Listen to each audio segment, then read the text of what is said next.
Hello and welcome to this episode of Coach's Corner. This is a podcast where we talk all things deep into the world of health, fitness, business and mindset with people excelling in their game. My name is Sam Eames and this is episode 21. So a little bit of a backstory. When I first decided to do this podcast, I wrote down a list of about 10 people I really wanted to talk to on this show. And my guest today was one of the first names on that list. The reason for that is he knowingly or possibly unknowingly has helped me become the coach and trainer I am today with his coaching style, high standards and ruthless winning mentality. I have worked and played for numerous coaches, managers and coaching staff over the years, and for me, I hold this guest at the top of that list. Every now and then you meet someone who understands pressure in the way most people never will. Someone who's spent years reading people, building cultures, standing in front of crowds, calling shots, making decisions in real time, knowing that one wrong move can cost a game or cost a deal. And today I finally get to sit down with the big man himself and dive into the mind of TK, aka Mr. Terry Kirkham. Welcome, TK. Sam, thank you, mate. Great introduction. It's great to hear that. Oh, that's good. How was the birthday weekend? Very good, actually. I sort of never realised I'd start thinking about things at 55 where I'm in bed on a Saturday night at 9:30. And I think that's how things have changed. Very relaxed and very good. Yeah, no, it's good. Bit rough today, but not too bad. Yeah, I did a little bit of work today, but certainly slowed things down a lot. So, if I think about some of the birthday weekends over the last umpteen years, I'll probably be getting home today, but back into work and back to business and understand where I'm at. Yeah, nice. So TK, before we jump into your origin story, you've worn a lot of hats and the resume is endless. For people who don't know you yet, how would you describe who you are and what you do? Well, I think now, and getting back to look over time, I'd put my life into being into a football coach, a business coach, a mentor and someone that's had to learn a lot myself. But on the flip side, through my career, I've had mentors through sport, through life, and I think that started at a very young age. And I think the difference with what I see from the kids today and where I grew up was that when I grew up in an adult world from a young age. I think, if I go back to 10, 12, 14, a lot of my friends were always a lot older.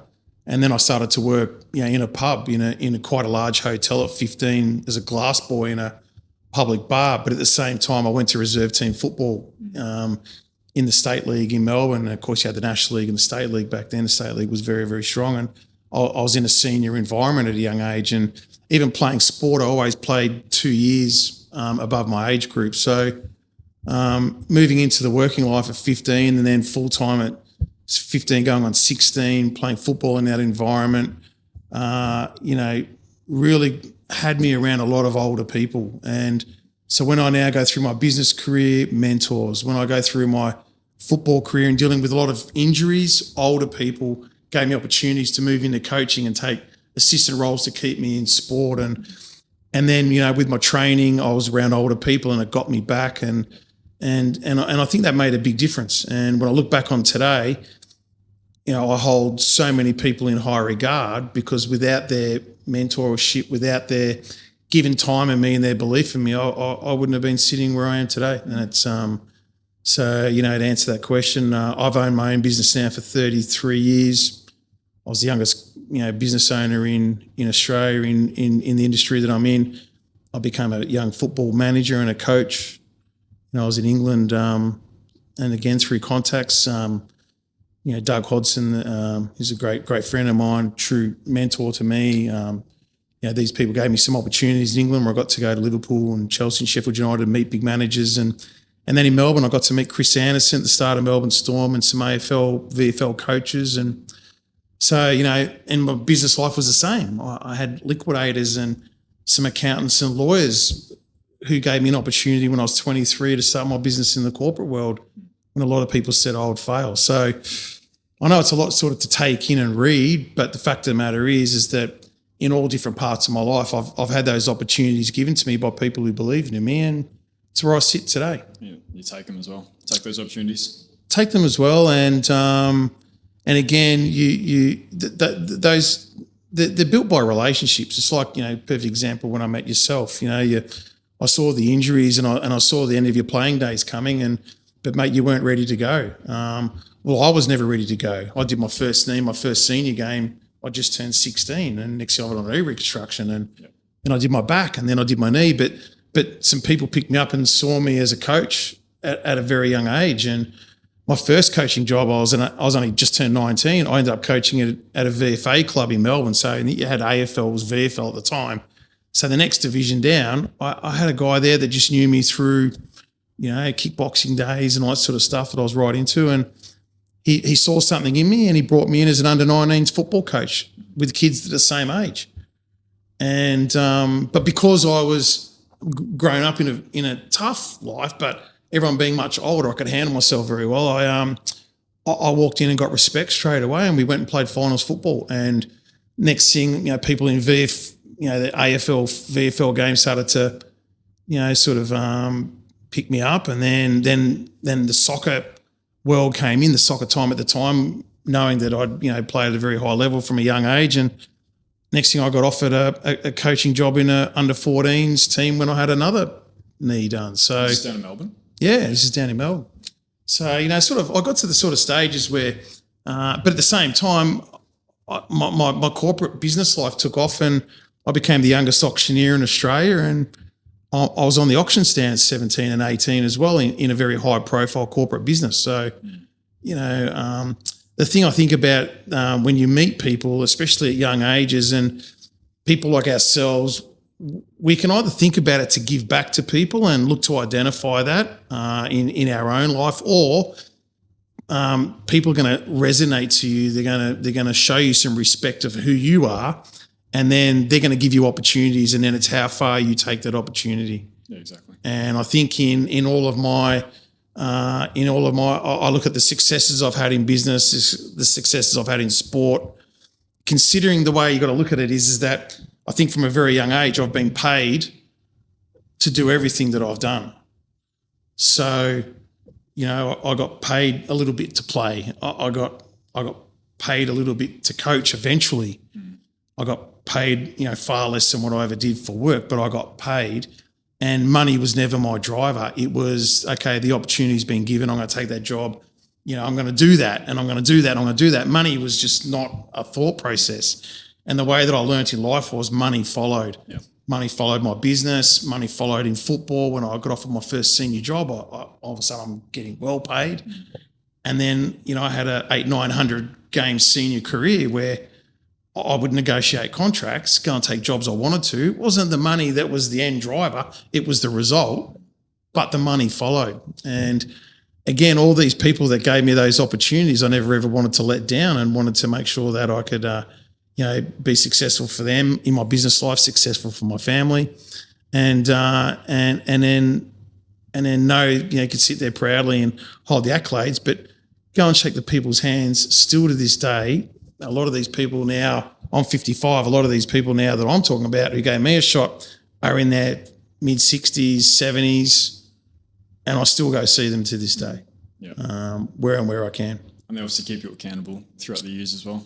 Well, they keep you accountable because they're the ones who will decide also too, and you're talking about people that their word is their word. So in the industry, the way it works is their word is their word. So if you let people down and you let your mentors down, especially, and you go rogue, for an example, or you start making decisions that are not reflective of them as well, they can decide how far you go and how far you don't. Yep. And, and not all times you leave relationships or matters or things on good terms or bad terms, but you got to understand that your mentors open the door for you. That means that you walk through the door. Now, what you make of that then is on you. Yep. But if you're dealing with people that have already got that respect in industries and they're already highly, highly regarded, and you don't live up to becoming someone in that industry that's respected, they're not going to back you, and other people won't back you, and all of a sudden you'll find the doors can close sometimes, and you have to fight hard to go back and win it back again. Well, I'm sure you'd agree, but and the auctioneering industry would probably be very small as well compared to the football industry or world as well, which is also very small. So if you do wrong by someone, or you don't have you don't live up to your expectations, or you rub someone the wrong way, it doesn't take much for your reputation just to plummet.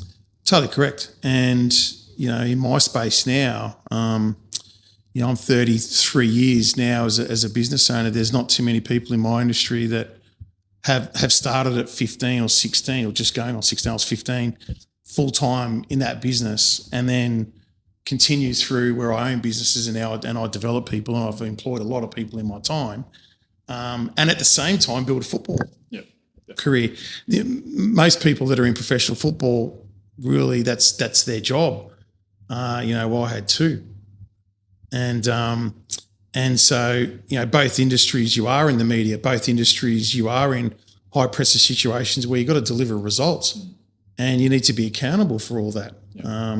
And of course, the biggest thing I think I learned in life is you have employees and you have employers, and you have, the head coaches. Not everyone's a head coach, and you've got to deal with everyone's opinions. And then I've had to say to so many people in my career, okay, well, how many games have you coached? How many teams have you managed? How many teams have you been given that have been already built for you, or have you had to build that team? Or have you walked into a club before that's insolvent, or the team's failed and you've got to rebuild and restart again and get success?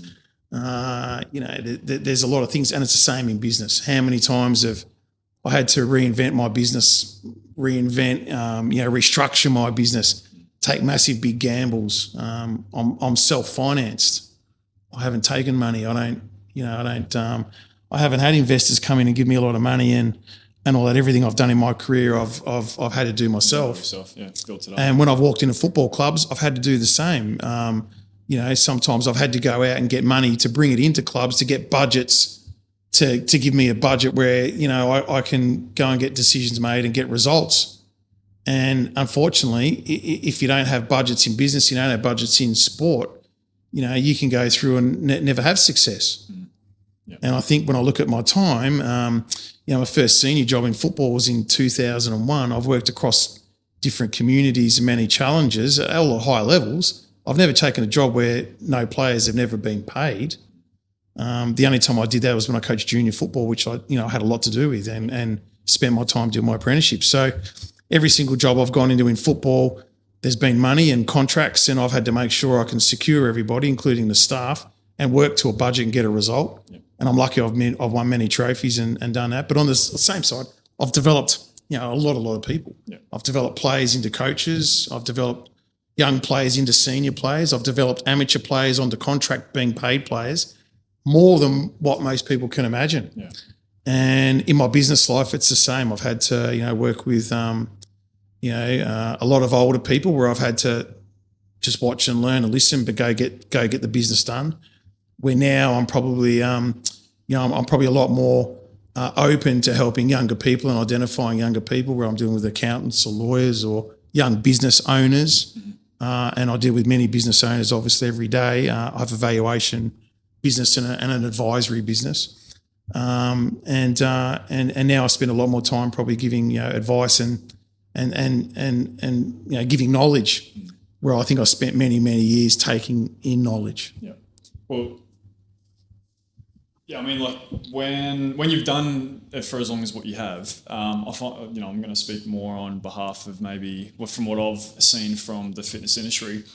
Like, there's people that I know that have become a personal trainer. They've been on the PT floor for 6 months, and then they go away and they become an online coach. But I don't. In that 6 months, I don't. It depends on it's case by case. But you can't then go and say you're a veteran or anything, and then you start training people. I don't think you can train people online if you don't have that face-to-face experience, in my opinion.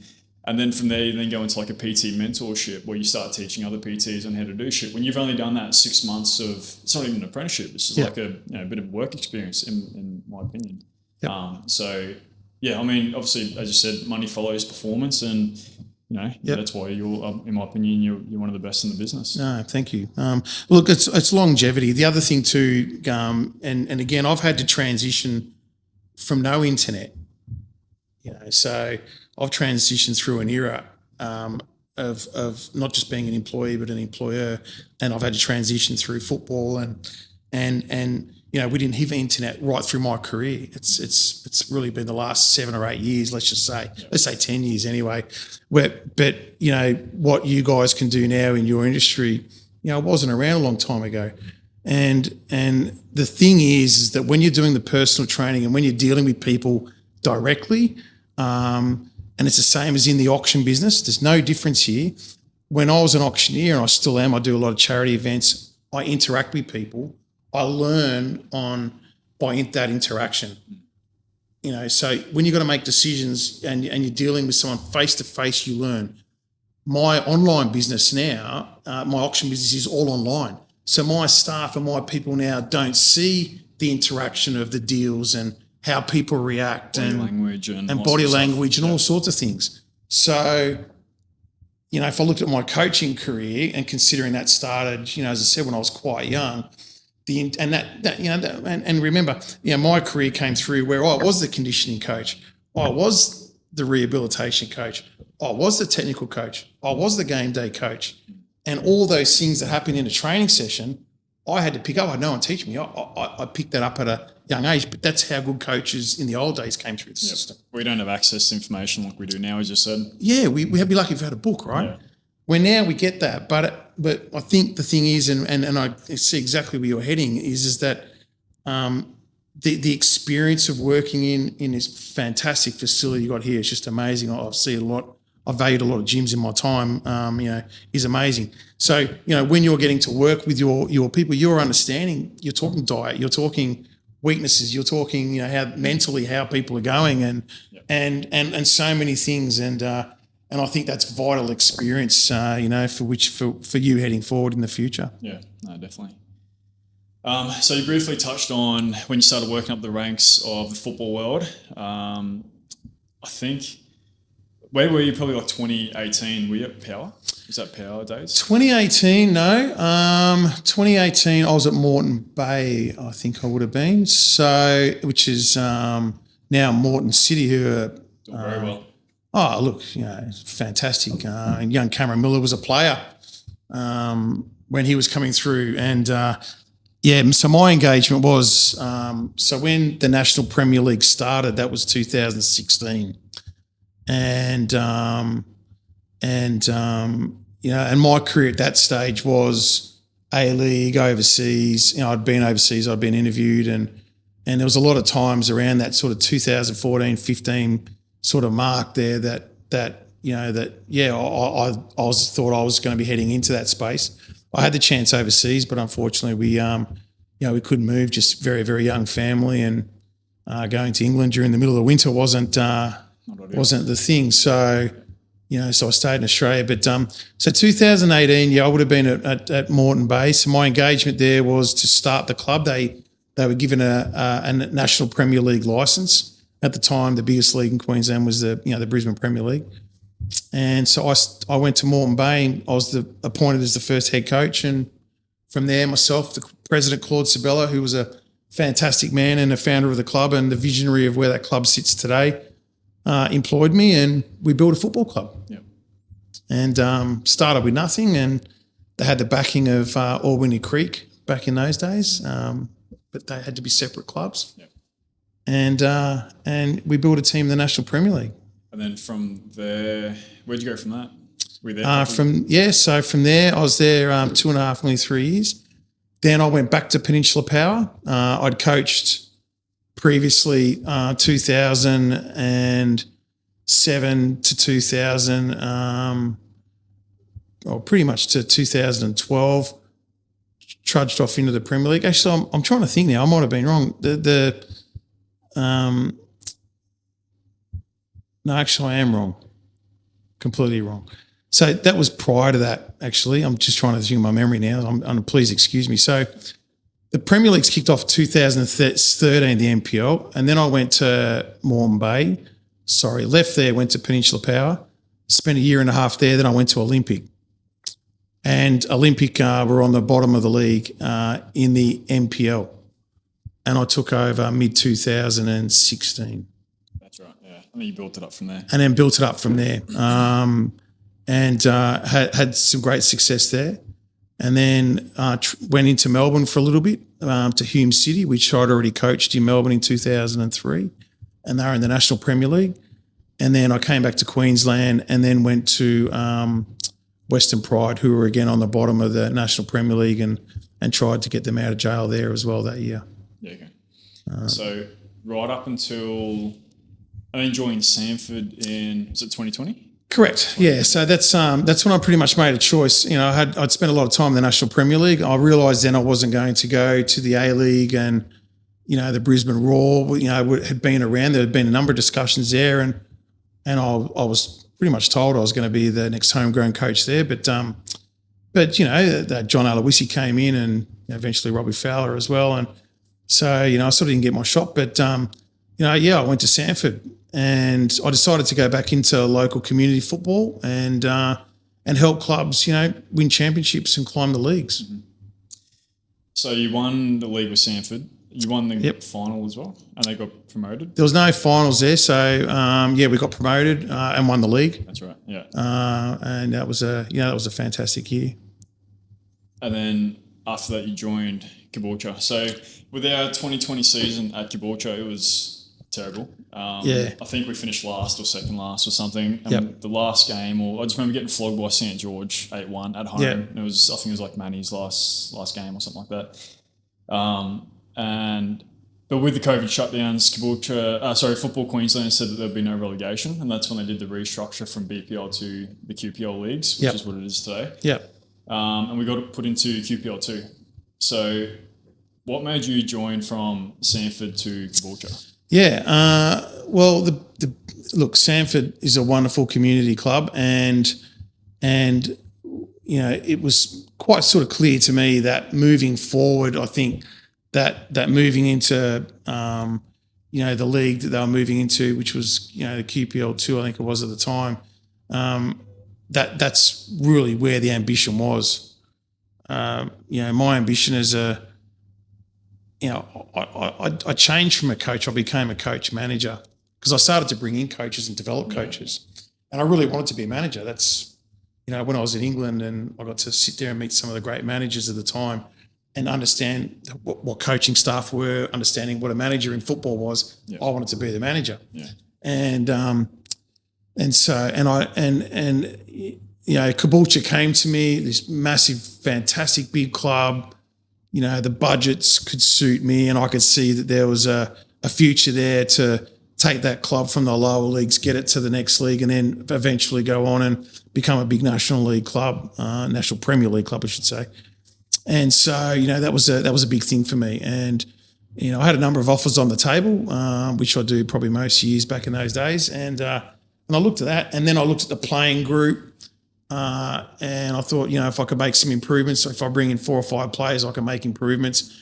I looked at the youth coming through, and I thought I could make a big improvement there. And so I sort of felt that I had a bigger task and a bigger job to do there than where Sanford was. Sanford was really well placed. It was a great, fantastic club, it still is. But I felt Caboolture, you know, had the ambitions that probably met my ambitions. Yep, suited you a bit better. Yep. So I know a few of the that 2020 season, I know a few of the boys were looking at giving it up until we heard the news that an ex-NPL super coach was looking at coming in and looking to hopefully promote Caboolture into that next league up. And as you said, like bringing in players to help us rebuild the men's team. So what were the things that you helped implement and build the culture to your standard at Caboolture when you came in? Yeah, business. I think one of the things I've learnt now, and I'm, you know, look, I know I'm prepared. If I was ever given a chance at the top levels, I know I'm fully prepared because I know how to deal with the boards. I know how to deal with, you know, accounting and budgets, and know how to deal with the media, know how to deal with sponsors, know how to, you know, work my way through a club. And when I walked into Caboolture, you know, it's not just being the head coach that I bring to a club. It's about business. It's about, you know, where the under 7 sits. How do we bring this club to become a supporter of the first team? I think a lot of clubs in community football and local football, especially here in Queensland, have lost the support of the first team. And of course now we've got two first teams. Now you've got, the ladies' first team and the men's first team. It's not just all about the men anymore, which it used to be. So, the one thing I wanted to do was, have everything in place where I could control, how the development systems came, what was community football and what was professional football, and making everyone understand that when players come into the first team at a QPL come MPL level, it's not amateur football. Players are there, they're paid, which means that I'm responsible for communities' budgets and how that money's spent and who it gets spent on. And understanding the sponsors put their money into clubs. Now, the biggest fallout that clubs have is that when sponsors put money into the clubs don't look after the sponsors in a business. So if I put money into a football club as a business, then I want to meet all the other sponsors and see if the football club can help me generate business, not just hand your money over. And so the one thing I've been able to do for many years, Peninsula Power, at Moreton Bay, at Olympic, was bring the kids in, bring the junior coaches in, bring the sponsors in, and bring everyone into a centrepiece. So when we played the games, we could bring a big club together. And I think that's vital. And I think that, this is now when you're talking about experience before, the experience of myself is it's so important that we build a first team. It doesn't matter what level you're at. You build a first team. If they play in front of 20 people, they acknowledge the 20 people. When those crowds build, which is what I've been able to do in my career, then there's 50, then there's 100, then there's 300, then you're playing in big games and there's 500. And the rest of the club buys into it as well. If they feel like they're part of that, they might not be on. They might not have their boots on, and they're about to run out and kick a ball. But they feel like they're a part of it. They're part of the team, and that's one thing that it was a while ago. But what you really was paramount about was you brought in those sponsors after every game, and they walked around, they shook their hands. We made sure that we interacted with them because at the end of the day, they're the ones that came in with the financial backing, and you wanted them to make them feel like they're part of the team, which they should be. And then the juniors came in, the families came in, and it's just a big system or big wheel of revenue. I think it is, and of course, the big thing is that there's so many things that drag the kids away from sports, and when we look at all the kids, we want to keep them all involved, but who's going to get them there? The parents. The parents are the drivers too. We're going to go down and watch Caboolture on a Saturday night. We're going to pick the kids up. We're going to drive them there. So there's so many interactives that you have to have, and that's why being a manager, which is why I want to be a manager, and of course, and then you've got to manage your first team.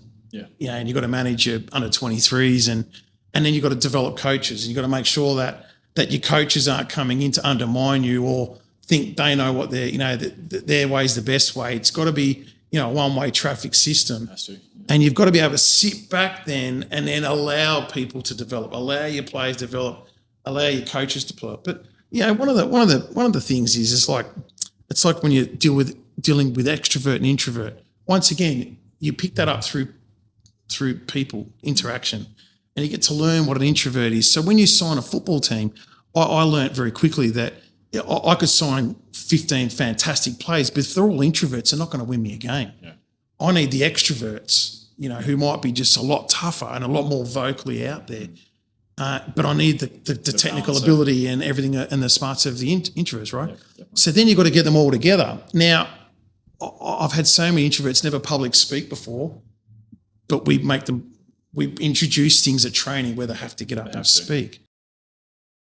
Introverts, extroverts, and then obviously as a coach as well. Like we have coaches here that are very vocal and they're very motivating, and then that's their coaching style. And then you have some that are just like it comes down to the member or the client as well. Like some members don't want to be yelled at. Some at the end of the day, like they're paying their money to be here. If they feel like it's an army-based drill sergeant yelling at them, they're not going to want to be here anymore, and it's going to make it even harder for them to come back next time. Whereas if I know that member reacts better to just little affirmation saying, hey, you're doing a good job, but try to do this or whatever, and that's the best way that I can get their performance to raise, then same thing, like, being a head coach, I'm sure like what players you can absolutely tear a new one, and then what players that you might need to take to the side and just say, hey, next time, can you try and do this? Definitely. And today is different. If I, I've just had 18 months break, so and concentrated on business, but the plan is that, I'll definitely head back.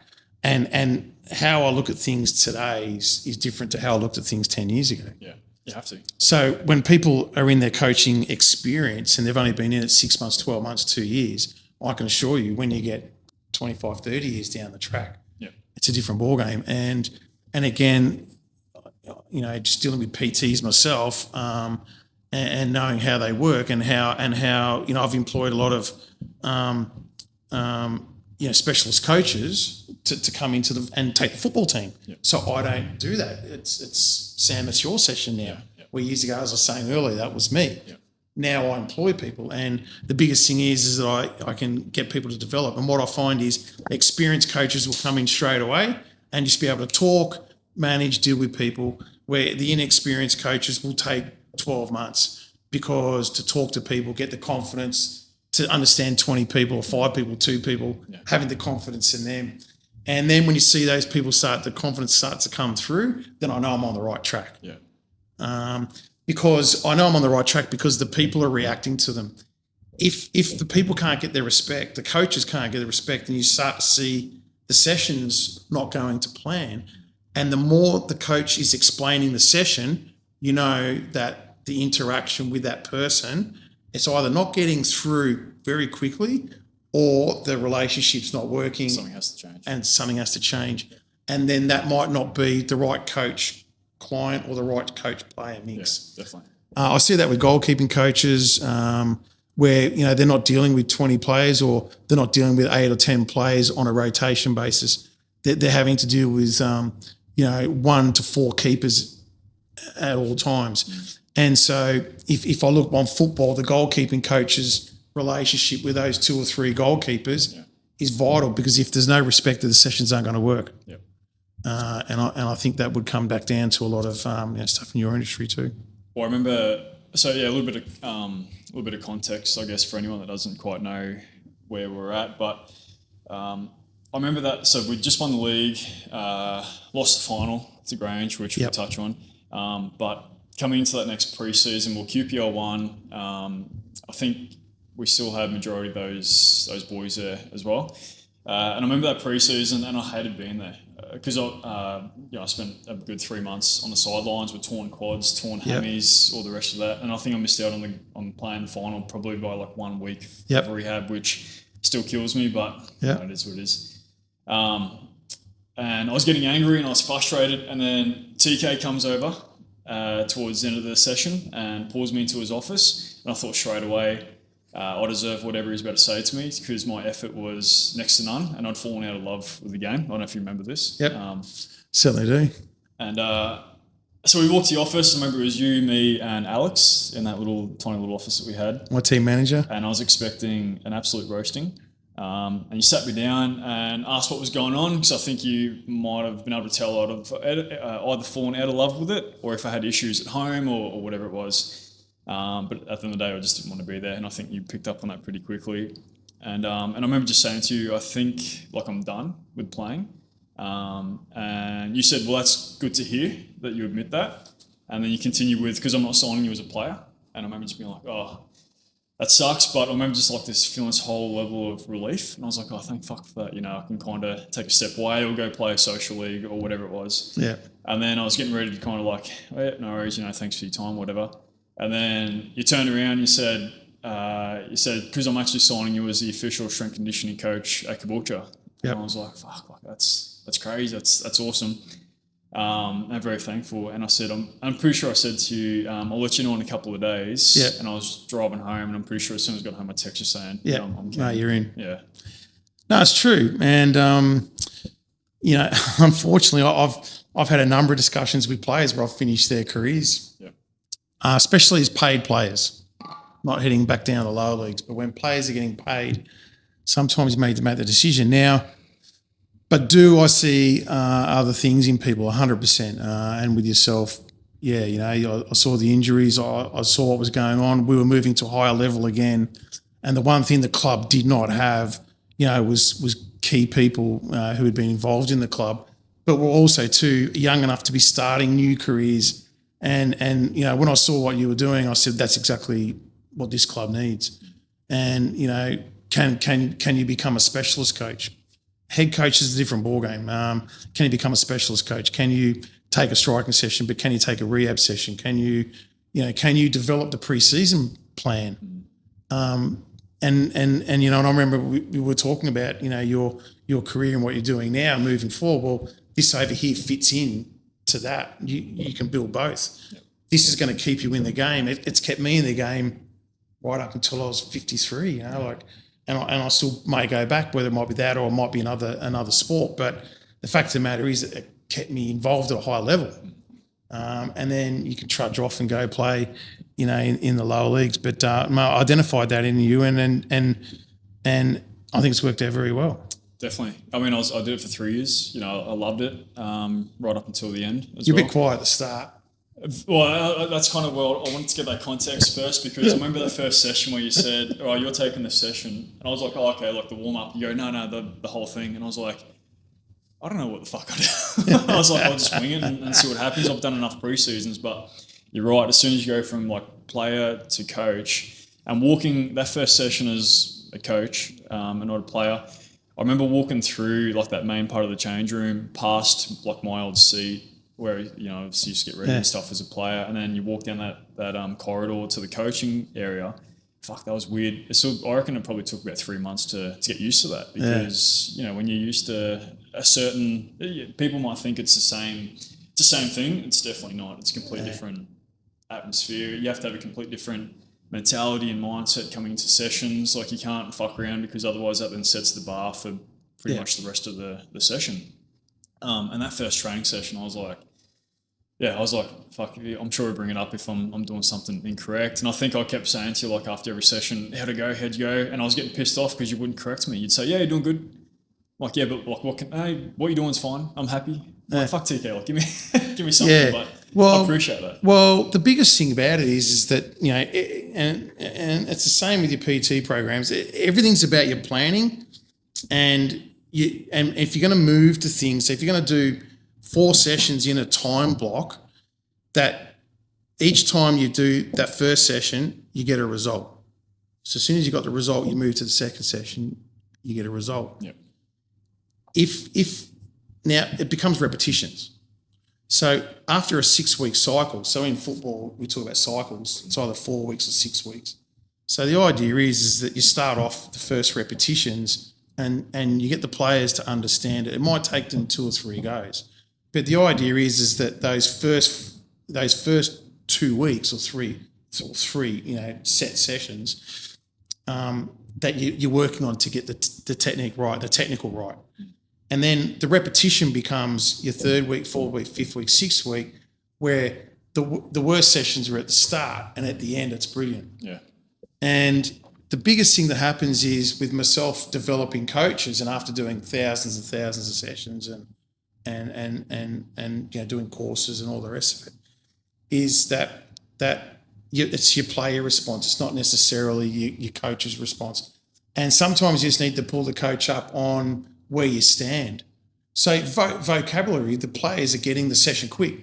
Yes, Sam, got it. I see the ball movement, the player movement, and I see that, good. Okay, you're on to the next one. Okay, you're on the clock.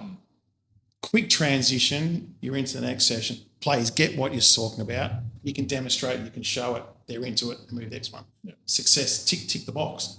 And so what happens is you now know that you're handling something that you understand and you get it. Yeah. And you're relaying that quickly. So if I had to keep pulling you up, I'd never do it in front of the players. That's just the first. Yeah. Second thing is, if the players weren't getting it and they weren't moving quickly enough, sometimes I might move over and pull the senior players aside and said, you better start concentrating, because you can see when people aren't concentrating, and then that helps to snap them around. But if coaches who just come in and start and they're very loud and they're in there trying to do too much and trying to take over the session, then that's when we sort of need to probably help out. And I think your personality it goes across quite well. Where in my career, I've been up and down because I've had to be all those coaches in one sometimes. Yeah. Never had those assistants. Yeah. And then I think I went and took a under 12s conditioning. I think the TD asked me to go down to just teach them on running technique or something. Yep. And I think at that point I'd probably had like 3 months of coaching experience under my belt. So when he came down and said, "Hey, can you take like under 12s, 13s, and 14s on like running technique or whatever?" And I remember we were on the artificial there facing the clubhouse and had probably like 20 kids, whatever. It sounds easy, but it's fucking scary. And had the TD at the time there. Everyone's watching. And he's like introducing me and stuff. And I remember the 20 kids are all like fucking around or whatever. That's fine. The thing I was worried about was the parents, because to every kid there's 2 parents there. So you got like 40, 50, 60 parents there. Yep. Then judging what you're doing, and Correct. if you have never done that thing before, Yep. I think you get found out very quickly. Luckily, I already had like that pre-experience from playing and obviously a little bit of coaching. But I still remember this thing where I had like my notebook and stuff and had it on the ground and what I was going to say and what we were going to do. And I think the TD was just introducing me, and I remember just going like this, and the sweat coming out of my armpits, like going from like that, coaching a squad of 30, 32, whatever it is, of grown men to 20 kids. Fuck, I was out of my league, eh? Yeah. Well, you're going from professional players and to kids that are just gonna run right. Yeah. But no, it was good. I appreciated that, and learnt a lot. And we have to, it's all a sink or swim, So there's no walking away and saying, hey, But I was prepared as well. I had the notebook. I had kind of a concept and idea as to what I wanted to do and how to run the session. And that pre-experience definitely goes a long way. Oh, that's massive. But it's like everything professionally, whether you're in your business career or your sporting career, no matter what it is. A, you got to be invested in it. B, you need to understand what you're doing, and C, you need to plan, and you got to be well prepared. Because people will catch you out. And there's so many coaches that don't go and do coaching courses because they go, well, I already know it, but they're not doing it because they know they're going to get caught out. They want to be the center of the attention. They don't want to be. They're not an educator. They want to be the center of attention, and so I've seen so many coaching sessions where I sit there and I go, okay, can you explain to me how you come up with that? There's no thought process, there's no planning, there's no outcome. How are the kids going to learn from that? And it's like when you go to work in my industry, there's a valuation business, but there's many people out there who think they're valuers. How'd you come up with that? Well, that's what I think. Yeah, but mate, it doesn't work that way. You get there. Yeah. And when you get into court of law and you're in huge trouble, or something goes to the open market where it's come from this person, and they say this thing's worth $20, and next thing it goes to the open market and it sells for $2,000 or it sells for $2,000. Coaching's the same. Someone can think they put on a great session, but educated, high qualified people who've been around the game a long time might come in and go, well, mate, that is just a crock of shit, because that player in 2 years' time is not going to know, he's not going to be anywhere near the level we need him to be. And that's because you think you're at the level now, but what you're developing, it's not you, it's what we're developing here, doesn't transition through in years to come. And again, past players back in the game is vital. Past players going off into industries like yourself, doing into your industry, which is amazing. Players like myself be going into coaching and looking at how we win games and lose games and save games. And now we have session coaches that technically look at players on how they can receive a ball, how they can pass, or, I'm sure in league and in union, how they can, dish the ball off, and forward coaches, back coaches. There's so many different areas. But if you're not prepared, you don't understand, and you get the masses of the kids, you're not going to get them involved quickly, you lose your session. Very quickly. Cool. Moving into the questions. Sorry? Moving into the questions. Yes. So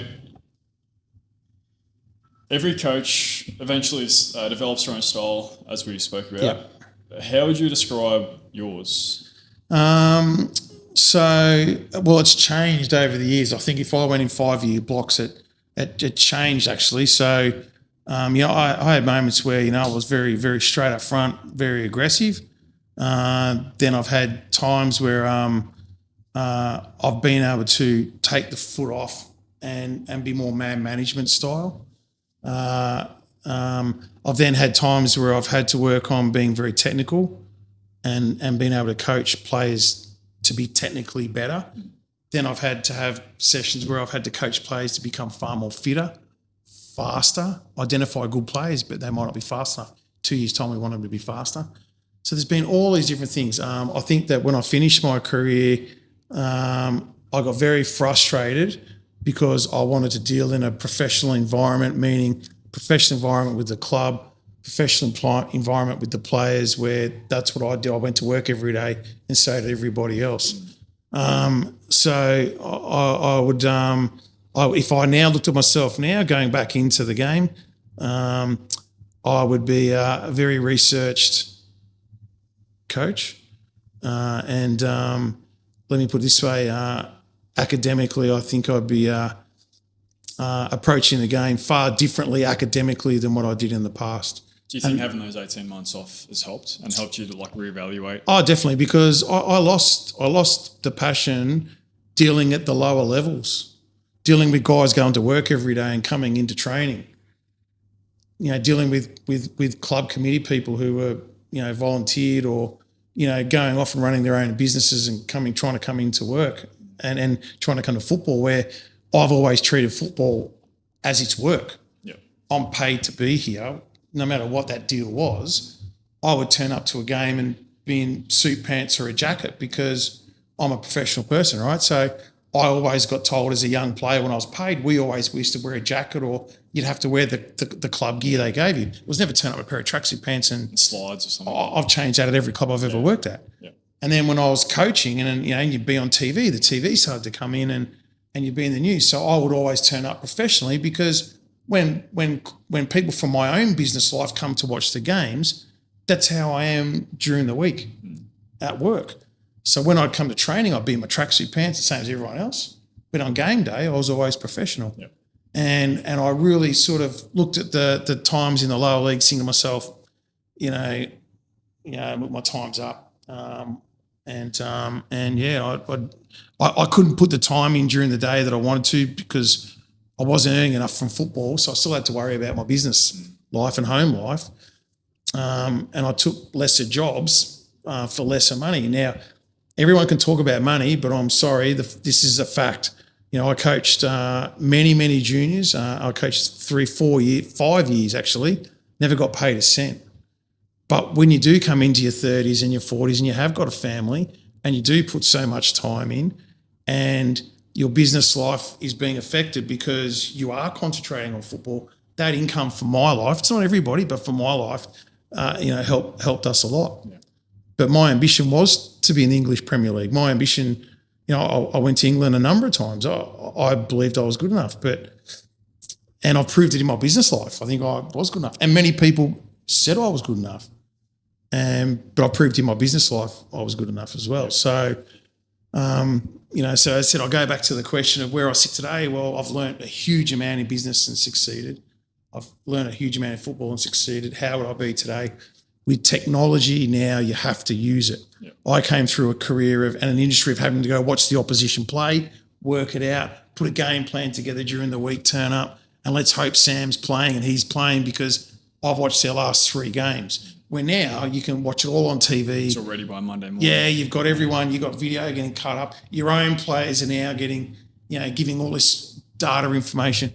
I never had that in my career. I had to always go see it, think it, then make it actually happen, and then turn it into a game to get a result. And I think I was good at it. Yeah. Where today now, no, we have so much accessibility, and I think Jose Mourinho, was one coach that said, a couple of years ago, you must use the technology that's available to everybody today. Yeah. And I think my experience today with man management and business and being able to wheel and deal can be a lot more quieter than what it was in the past, where it had to be, you're the guy. How do you handle players who had the talent but lacked the attitude or discipline? Yeah, it's personal conversations. There's been a couple of players in my career, I've sat them down with their dads and had to really just drill into them. And the funny enough is I was actually texting a guy today. So his name is Urson Gullum. He's now the president at Hume City in Melbourne. And it's funny how you've asked that question because I was just chatting to him on text today. And if you go look at Urson's career, he had a magnificent career, and now he's putting a huge amount back into the game in Melbourne as a president, of a very big club, and a club where he played junior football. And I signed Urson when he was about 15, I think he was. I was one of the youngest head coaches in Victoria. I just got signed there, and it was a Turkish-backed club.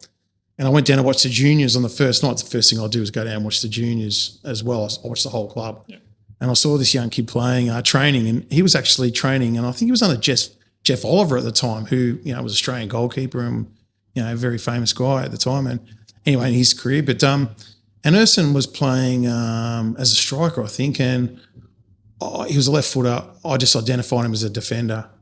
I picked him up. I told him I want to see him in the first team training the next night. He came in, I gave him a contract. He played the next year at left back, destroyed the league, and then went on to play fantastic professional career in Turkey, played for the Turkish national team. Kus Hiddink and the Australian national team. I got a phone call from the FFA when Urson was overseas. They asked me all about him. I gave him this huge rap. It was recorded in the A-League Grand Final magazine. There was a big article by David Davutovic on it, and I was mentioned all that way through that article. And Urson, went on and had a great career, and now he's back in Melbourne. And he's not the only one. I can just picture Josh South, right now. Amazing. I watched him play when I was at Peninsula Power, head coach, and I saw him playing at, I think he was over at North Pine, and came out of Peninsula, and I signed him and straight into the first team and straight to Moreton Bay and into the first team. And a couple of phone calls are made. Carl Dodd arrived at Moreton Bay as one of my assistant coaches and players. And, we had some discussions. The next thing he's playing for Wellington Phoenix, So I think, again, when you're sort of dealing with players and how you deal with them, it's identifying players, but again, your personality and how you manage these players. Sometimes you need to pull them in, as I did with both these boys, and said, look, you've got big futures. And the reason why I knew is because I'd been overseas myself. I'd been at various levels. I knew what those levels were like, and I knew these boys could be good enough. Or I knew players would be good enough to come from Caboolture's reserve team, and I could make them into a first team player and give them their first contract and get paid $50 a game. And again, it's personal.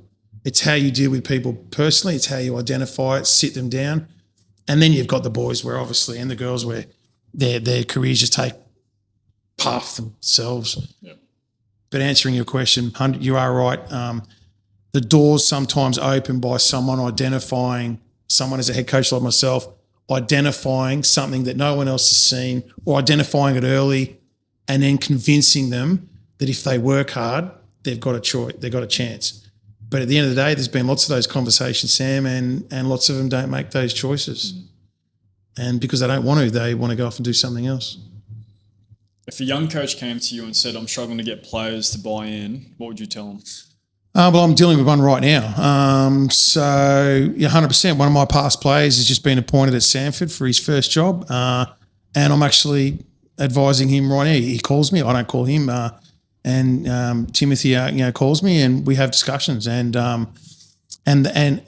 again, my advice to him has been since he first was appointed, he needs to make sure that he can, not be too boisterous, and he needs to be able to sit down with people and convince them, especially the leadership group, and convince the leadership group that, that they can all be a part of a process that's going to be a winning process, and they're all going to be one unit.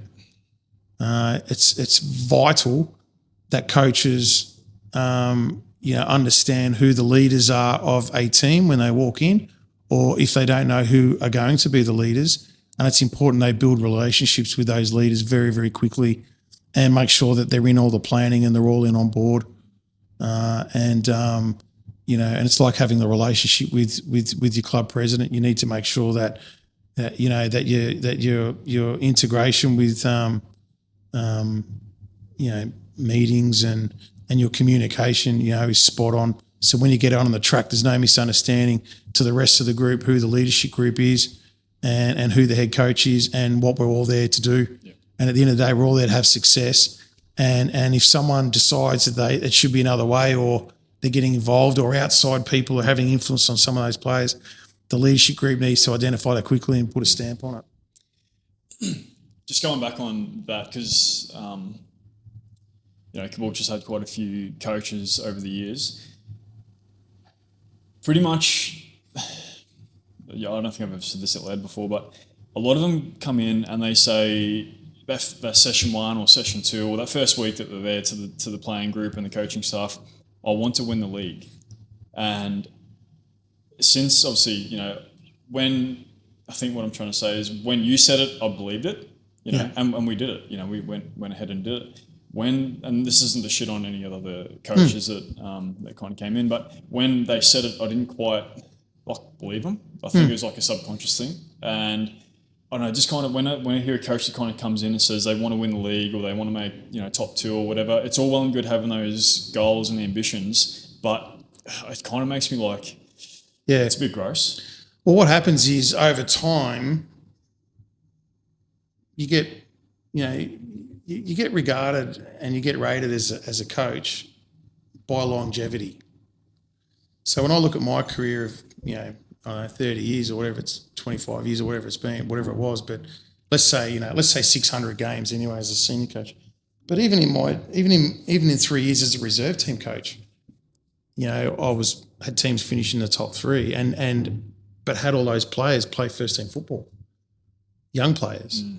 So I wasn't just regarded as a development coach. I was regarded as a coach that wanted to win. But during games, I could make tactical changes. I can't tell you how many games I've sat there and made changes where I know those changes won that game, or the strategy and the game plan won that game. Yep. There's just no history to my career to talk about it. Yeah. Where so many coaches now get spoken about and put up in the A-League or at higher levels, but over 20 years, you think, what have they achieved?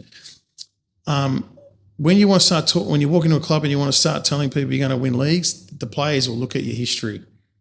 And I'm lucky in my history, I've won a league nearly every 3 or 4 years, or I've won cups in between and trophies. And then under my tenure, I've had under 23s or under 18s winning the leagues as a head coach.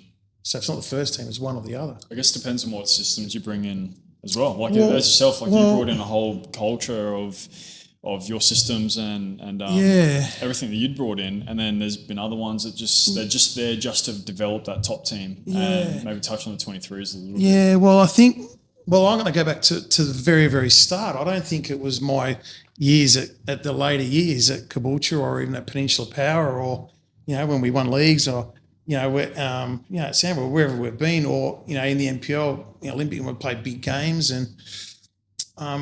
And I've coached in many, not just lots of games, but many, many very big games where we've had massive wins. And for young coach coming through, if that was in the media today, you'd be all over the place.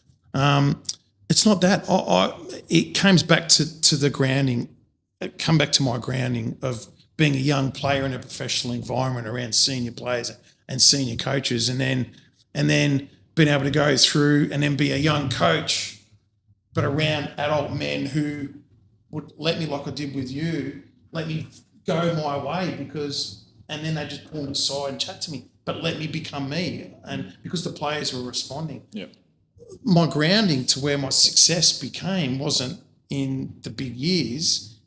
I put it down and only just thinking about it now. I've never really thought about it or asked, but it's definitely from my grounding. And I've said to so many coaches, ex-players who come out and think they can become senior coaches, go back and start with the under 14s, the under 12s, 13s, 14s, especially 14s. 14s, 15s is a great age group. Work your way through the kids. Work your way through everything. So you work your way through and you've got to do an apprenticeship. Before I took my first senior job, I did 2-3 years with 2 junior teams and did really well. Then I had another knee reconstruction, so I missed a year.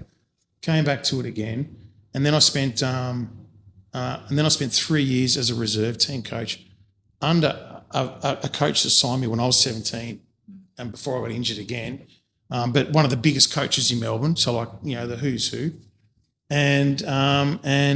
I coached the reserve team under Gus McLeod in Melbourne for 3 years at a fantastic club called Langwarrin Football Club, who I'm still affiliated with today. The head coach there today was one of those players that played in the under-16s that I coached. Yeah, wow. And then I brought him through with a number of kids to reserve team football, and they all played under me for 3 years. And I got to transition those kids into the first team. And Jamie Skelly's now currently there, the head coach. And the previous coach to him was Scott Miller. And he had a great career overseas and came back to Australia. But those two boys, I coached them at under-16s and took them through to the reserves. And they've developed to become coaches. But so I put my time back to the success of winning trophies and championships and cups and playing and coaching in the big games back to, a big apprenticeship. So it's 3 years in the juniors, 3 years as a reserve team coach. And then I went in the Victorian Premier League. Doug Hodson was, a player at Sheffield United, and then he became Neil Warnock's assistant after an injury, and he was one of the first Australian coaches to coach, in English top flight football. He was their reserve team coach, and I got to spend some time over there and see what he was up to. So when he came back to Melbourne, he took over Preston Lions, and I went there as his assistant coach.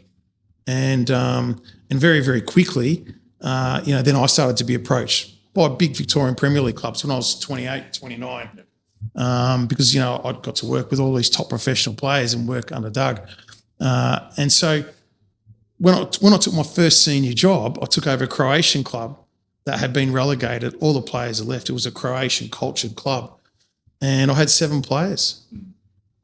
And we won the league. And we just didn't win the league. We won the cup. We were a Division 3 team. We knocked off 1 or 2 Premier League clubs in pre-season. And I built a fortress there. And the reason why I did so well there, very, very early in my career, was because I'd already been around the coaching game for 6, 7, 8 years, and around a lot of influential people that I didn't go and pursue. Those doors opened because I was there and they were coming into me. I was going to them. Yeah. And so it's the career. Well, it goes back to what we said pretty early on about you have to put that time in the trenches and then doors open up. It's not just coming straight in and just thinking everything. No, that's right. And, of course, the other thing too is that I got to learn, at Langwarrin under Gus McLeod, they won 2 leagues in a row. And so he's a top-flight professional coach dropping down some leagues. Yep. And I watched what he did. I learned. I was in his office every day.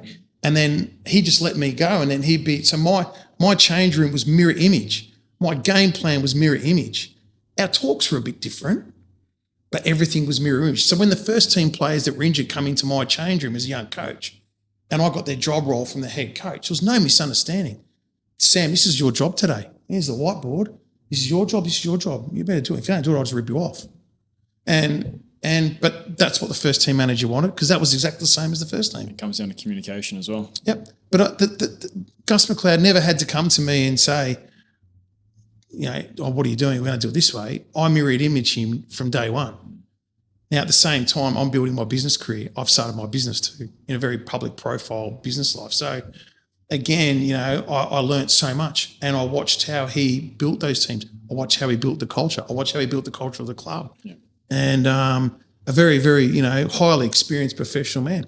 And I still, to this day, put my career down to them. And then one thing I didn't mention, Sam, was I was massively lucky to work with Stuart Munro, Rangers legend, an Australian National League legend coach, NSL and in the A-League as well. And, as an assistant coach at Perth Glory when they won the championship. But I got to meet Stuart Munro and work with him at Campbell Grammar. And I was the head coach, Campbell Grammar Private School, for 3 years.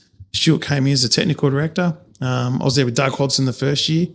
Stuart came in as a technical director and I became the head coach. And we won championships there, the first time in 35 years.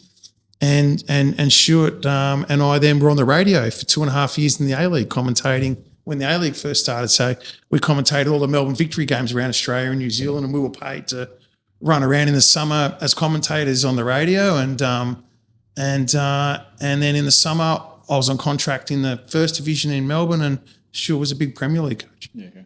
So my time under those managers, Gus McLeod, Doug Hodson, Stuart Munro, to this day is what set me up, and not just in football, but in life as well. General.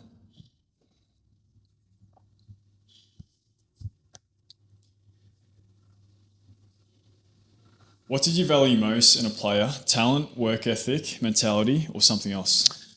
No, work ethic and the mental input into the game. You've got to have all that. So many people have talent and throw it away. Yeah.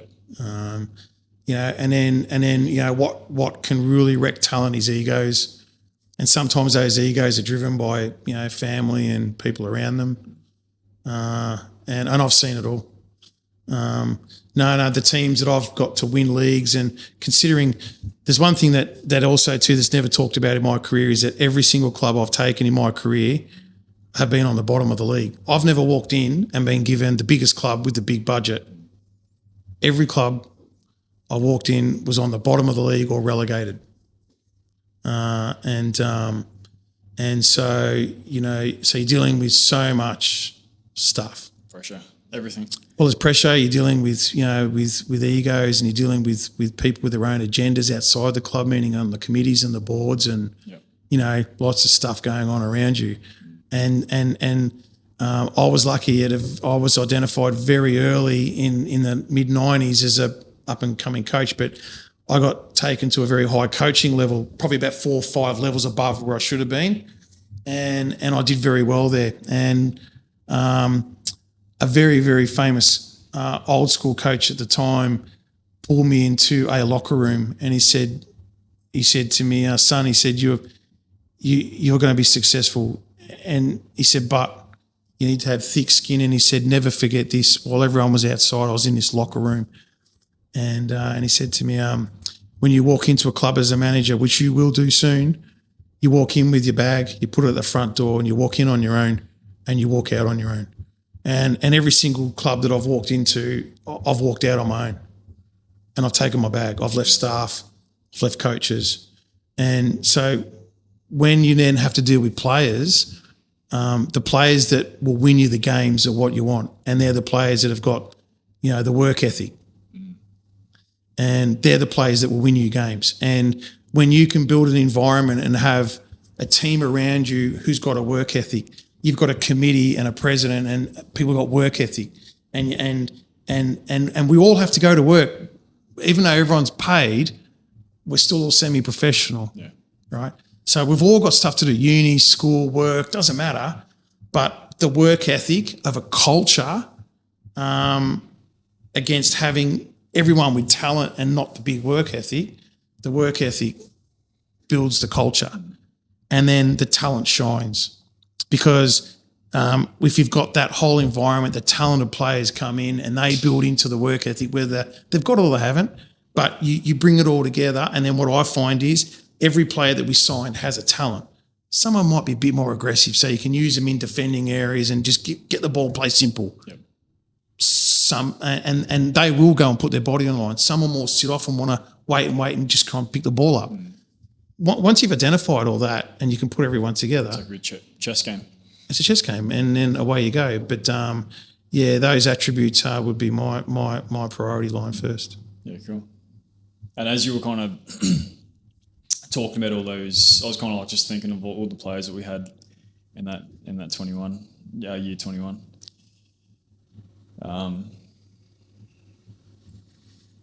What's the biggest misconception people have about coaching at a high level? Misconception? Look, I think, the blame game is always, if a team's not winning, the blame game starts with the coach. But also too, I think the biggest misconception can be is that when the teams are winning, it's not about the coach. And, in my experience, I think a lot of the times when clubs are doing well and the big trophies are coming, the big success is coming, the coaches have a lot to do with it as well as the players, because without the coach putting the whole show together and managing that show, the road show just doesn't happen itself. It's been recorded many, many times in history where the best players have all been put together whether it's in the amateurs or in the top leagues, but not necessarily, has the smartest teams been the big winners. The tactically smart teams and the well put together and well structured teams have been put together. Well, that's the coach, and they've got a lot to do with it. And yes, they rely on the players. Without the players, you're not going to get the job done. But again, coming back to the misconceptions of coaches, whether they fail or they succeed, experience is vital. Inexperience, no matter what the CV says from the playing past or how good they are at technically taking a session, and they've been out on courses, and then the people identify them on courses and go, he's going to be a great coach. You're going to be a good session coach. Now, if we're going to talk about session coaches, there's some brilliant coaches. There's a lot of coaches coming through in football that are out on these coaching courses weekly and they're first class.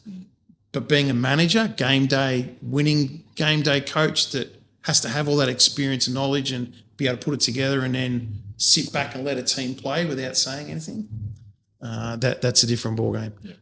So I think, I think misconception would be, the more I've looked at all the different angles of that would be, I think the experienced coaches and the people who have been around the game a long time that they sort of get moved away from the game for the younger generation coming through. I think, I think the misconception is there that the more experience you get, the more successful you can become.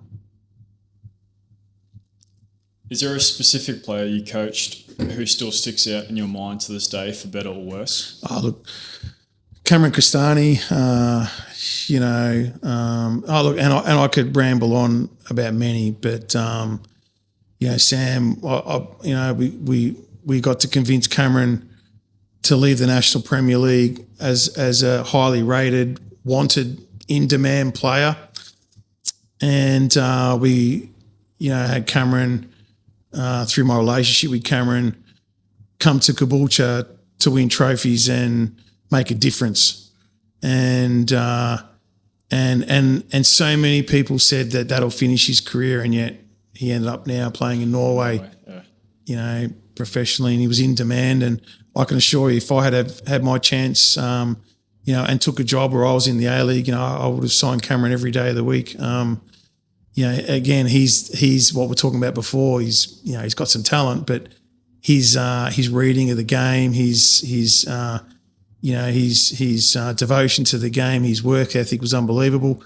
It all started with his parents. They've got a work ethic. They're a farming family up in Stanthorpe, and they spent, hundreds and hundreds of hours and drove hundreds and hundreds of kilometres, thousands of kilometres to get Cameron from Stanthorpe down to Brisbane every week. And, that was embedded in him. And, what he brought to Caboolture and what he brought to you boys and to everybody out there, and what he brought to the league and to the referees especially. And, at his age, and the money that he was being offered was far more than what, he was on where he came out with us. I would never ever go past in my career. Talking about Cameron Cristani as for a young guy, like, he wasn't at his end of his career in his 30s. He's just probably into there now. So, I'll talk about Cameron. But then, I've coached some great players. Just shortly, but Warren Moon and. Look at Mooney's career now. I've had a little bit to do with Warren in playing, and I've got to see him now come through as a coach and with work. He spent a bit of time with me, and a lovely, lovely guy. Great to see him doing so well. And a good mate of his, Scott McNichol. Royce Brownlee was a fantastic player. Sean Furigal was amazing. A lot of players from Peninsula Power back in 2008, 9, 10, 11. We beat the Brisbane Roar in front of 3,000 or 4,000 people with a very young team, and we went on won the league that year. And and then in Melbourne, I've coached some great players. Brian McNichol, professional, solid, all round players, NSL players at a very young age. And tough question, eh? Well, it is when you sort of go across so many and you've seen so many dynamics, but certainly, as I said, I couldn't go any past, Cameron, straight off the top of my head, and I spoke a fair bit about him, so here's the answer. Yeah. So how do you deal with losing, and what does losing teach you that winning never could? Well, I've got to say, and again, it's a funny question. Now, when I look back on my career, that I hated losing. But the way I worked out my season was always planned. So I always factored in the losses. Yes, I always wanted to go through and have a career of undefeated. Any coach that sits out there in the world today of all levels have taken a team and gone through undefeated. It doesn't matter what it is. It is an amazing time. It's a short time because it doesn't happen again. So I always factored in that we're going to lose 3 games or 4 games to win things. I went on a run at Peninsula Power, the only time in my career we went on a run where we lost 5 games in a row with a good team, and we were there. We just didn't have our couple of performers up front putting those goals away. And week in, week out, I started to question myself. But we were there, and of course you're walking off going, we lost 1-0 today, or we drew. But up front, we missed 4 chances. Yeah. And that season, I just found that I kept the belief that we're good. And I had to convince the players that we're good and convince these, 1 or 2 strikers, especially a guy called Matt Hornby. Mate, you're there, back to training, work it again. And then all of a sudden, boof, season went, he started to score. Sean Fury started to score. The front 3 or the goals started to come. And then our season just took off, and away we went to finals football. But when you start losing games and you're questioning not just yourself, but you're questioning the players that you've brought in and signed and selected, and you're looking at the group going, they're not giving us 100%. They're in and they're out. They're here to get paid, and you can see it's as clear as day. No, that's when you've got a problem. And that's when then the coaches and the good ones, know that they've got a problem. I don't think people realise the stress of what coaches at all levels go through. So when, parents are having a crack at, junior coaches and they're all having a crack, they're all having their opinion, trust me, it affects them all. Yeah. And in my career, I've had people over the fence. I've had people following me in my car in a car park. I've had so much stuff written about you and rubbish said about you on the radio, and you've got to deal with all that, and then you've got to come in and deal with the change room, and am I losing the change room, or am I not? Have I got the respect of everyone? And it plays on your mind 24 hours a day, 7 days a week. And so how do I come to losing?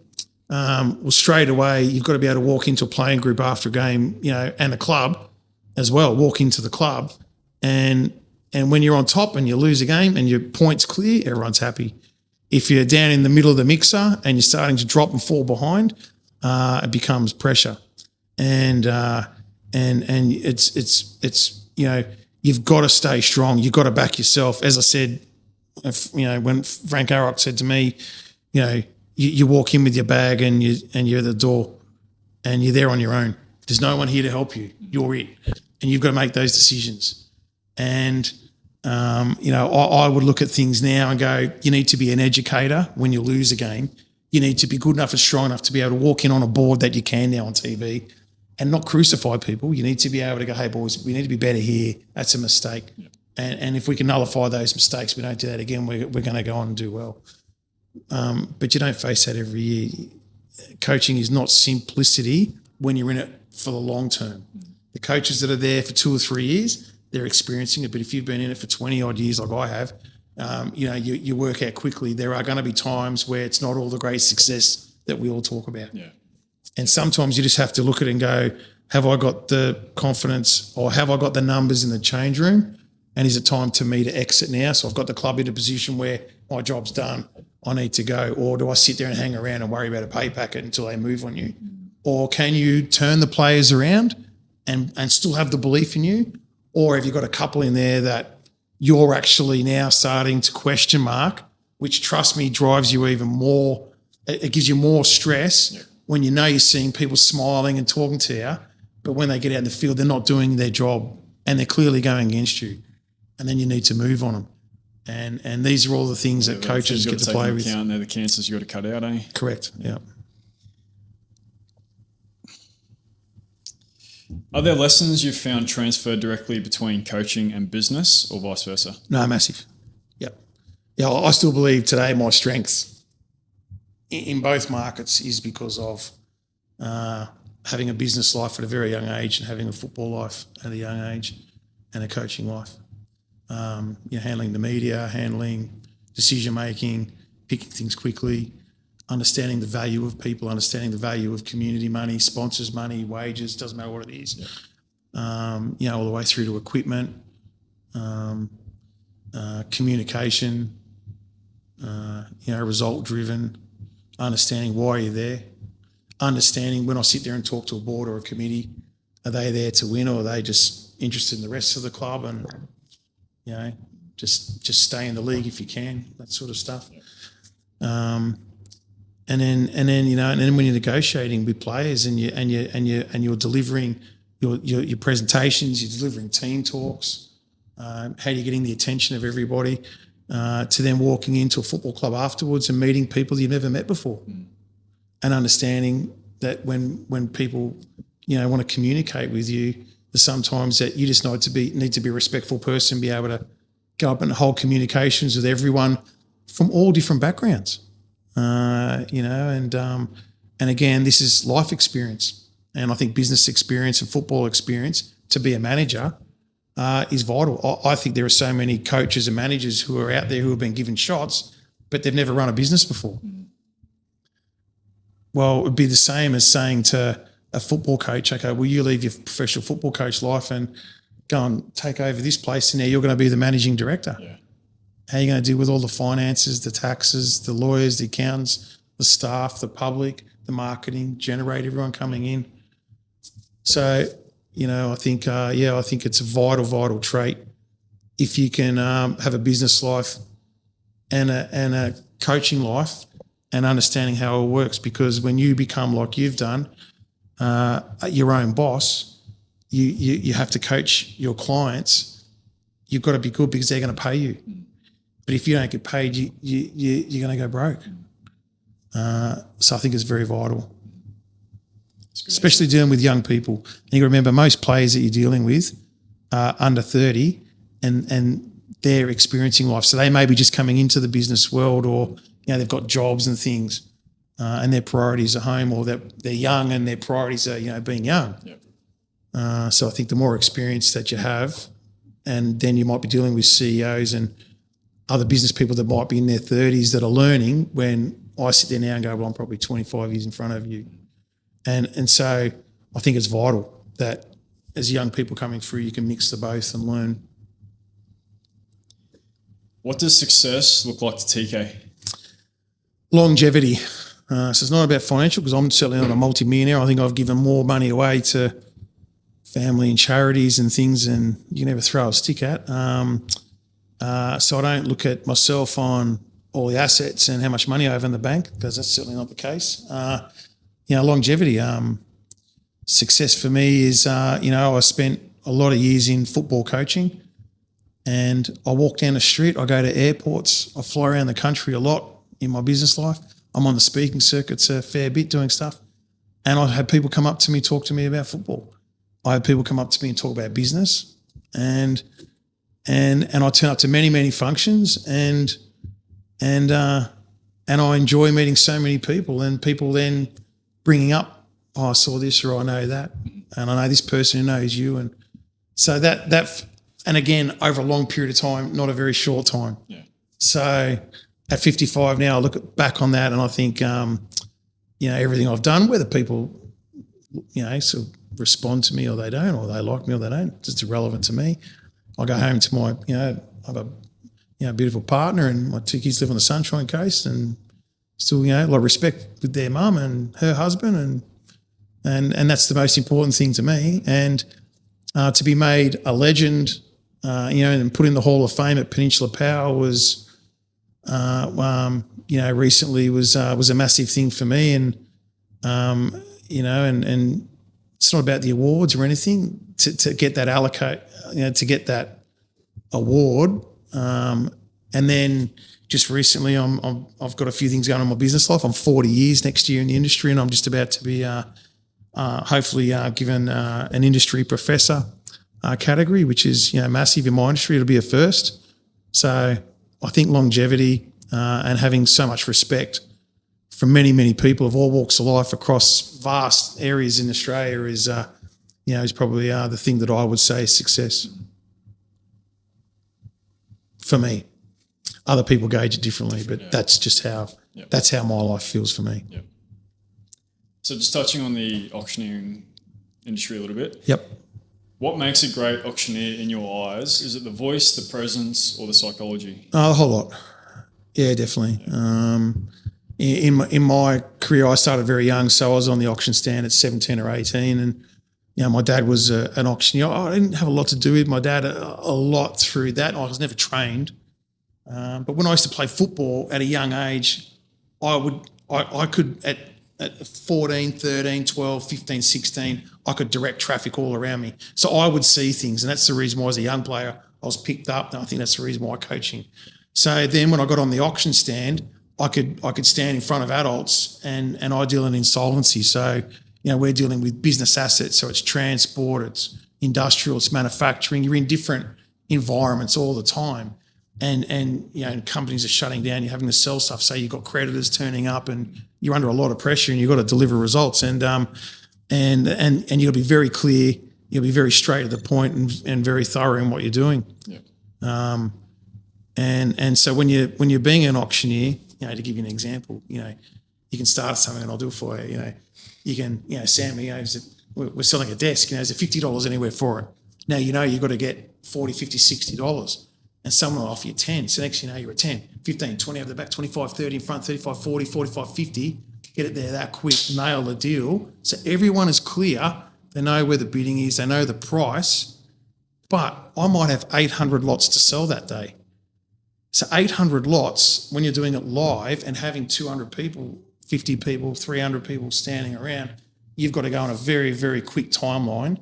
You've got to vocally be able to keep your voice, and everyone needs to understand you. And when people are bidding, you have to be very, very direct and very, very clear and very thorough. And that's one thing I've been able to do very well in my career. But again, transition into online. My business is globalauctioneers.com. I was lucky I got an international brand a long, long time ago, and we sell everything now online. So we have a valuation business first and a consulting business, which means that every time I work for liquidators and accountants and receivers, so when I come in and meet people, I'm meeting company directors at distress, day one. And again, I have to be very straight to the point, very thorough, and be able to tell everyone, unfortunately, this is what's going to happen today. And a lot of people may lose their jobs over that, but I'm in there working for the creditors and everyone who's owed money while I'm trying to help the directors. And if deals don't get done and we don't get done to save, deals get done to save businesses, unfortunately they have to close. And unfortunately there's money owed. This is practically how it works. And then it's my job to make sure that independently we can get the best money that we can through a public auction or a tender process. And again, this is where my life comes back to clear results. I have to get results every day. And I've had to do that since a very, very young age. And a lot of people sort of don't get that when I move into the football world, that's why I walked in, I pick up distressed clubs that are on the bottom, and presidents who want their clubs and their supporters and their communities want their clubs to be successful. That's why I take those jobs. That's why I've been successful at all of them, because they've had that desire, and that's what I do in my business life. Yeah. I mean, you kind of put it like that. It's actually, obviously a couple of things here and there, but it's exactly the same thing, essentially. Yeah, well, we have to get results. So, and again, when you stand up and be an auctioneer under that sort of pressure, and you're selling so many items in a day, and you've got to get the money, you've got to be physically good, you've got to be mentally good. You can't turn up and be crook, you can't be a slob. You've got to be switched on, and you're in the public eye, and you're in the legal eye. So there's no slip-ups. And if we say something 4 weeks beforehand, like if we value 40 assets and say that at auction we're going to get 200,000, that's hypothetical, remember? So we're before the process. So before the auction, we have to hypothetically go, we're going to get 200,000. So we need to know what that stuff is. We need to know what it's worth. We don't know everything. So we have to go and learn it, find it quickly, report to everyone. Then we have to go and market it and get it out to the world to get people to come. Then you've got to manage the security and, then we're managing the security and we're managing the marketing and of course, and then we have parts of our business where people aren't happy to hand over stuff and you have to physically go and, you've got to go get it legally or any way you can. And so there's an aggressive side of that as well. Well, I put my whole business world of my life since a very young age, and I worked in security in pubs for a long time as well at a young age. So to then coming into a football club and standing there on my own and going, okay, I'll turn this joint around and people are going to get fired and things are going to change here and this is what's going to happen, and then deliver it and do it. And I've been able to do that my career in football because it hasn't happened once, it's happened many times. Yep. And at all different levels and dealing with all different cultures, and then stand in front of the public and go out and get the result and cop the blame for the loss and clap the team and be with the crowd with the accolades when we win. And it's the same in my business life. I have to turn up every day, day in, day out. It doesn't change. Yep. My business will fail if we're not getting my clients and people the results. And if we don't have a respect in the industry, people aren't going to buy from us. If we don't have respect in the industry, people aren't going to do business with us. What's the most expensive item you've ever auctioned off? Wow, good question. Look, we've sold many trucks in there, for hundreds of thousands.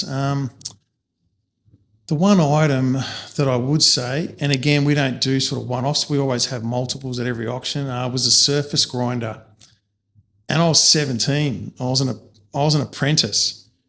And it was the last auction lot of the day in Melbourne for a large engineering firm that went down. And this surface grinder was like a massive, round, huge dining table. And it was the only one left in Australia. And it was about like 70 or 80 years old. And Michael Sloan, my dad was an auctioneer, but the guy I worked under was my dad's apprentice. And he got to the last lot and they all thought it was only going to bring about 5 or 10 grand. And so I got given the last 2 lots or 3 lots of the day. So I sold one bit of thing once, let me get this surface grinder. I said, okay. And I looked at the selling sheets and they have all the valuation prices on there. And they said, 10 grand. I said, so is it $10,000 anywhere for this surface grinder? And there's about 20 blokes standing around, it was pouring down rain. And these 2 old blokes, and one goes, I'll give you 1,000. The other guy goes 2, 3, 4, 5, 6. Well, I reckon about 40 minutes later, I was still going. 57, 58, 59, 60,000. Yeah, well.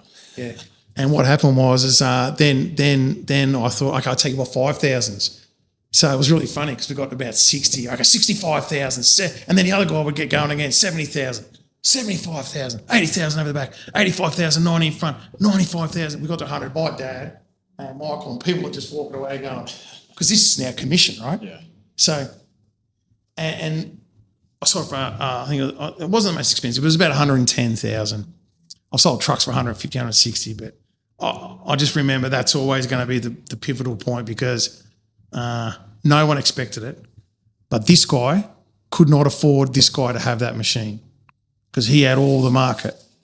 And this guy wanted the market. This company gone bust. So these 2 were the only 2 old blokes left. Yeah. And so now it wasn't the value of the machine. It was about stopping someone not having it, right? So I was probably off track on the most expensive, but it didn't go any more. It was about 110. And to be 17 as well. Yeah. Oh, such a young age as well to be pulling off that sort of stuff. Yeah, completely unannounced. Like I've had many things in my time, I've sold some funny things, but I've had many things in my time, bring good money and you go, yeah, we've got good money today. And that item did really well.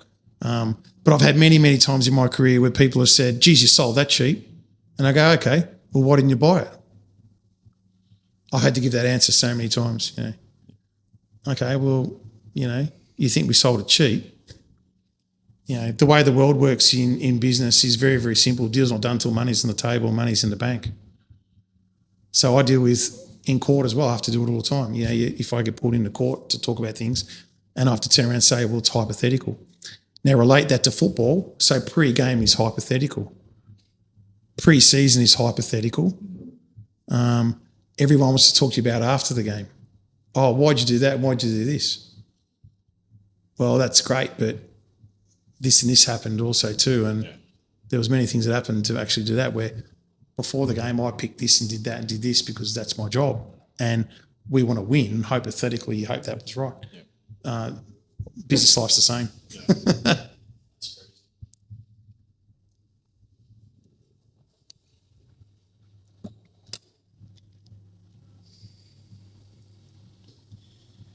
How do you create a culture of high standards without burning people out? I said it right from the very start. Just went through this with young Timothy down at Sanford. Your culture creating and your standards start day one when you walk in the door and you have your first meeting, and then you've got to understand the level of people you're working with. So, if I'm working with 10, 12, 15-year-olds, or I'm working with adults, got to look at the level that we're at. And the level that they're at determines the time input they're all going to put into. So the higher you go, the more they're going to put into. The lower you go, the less. And then you need to be able to set that culture and standards for the people that you're working with.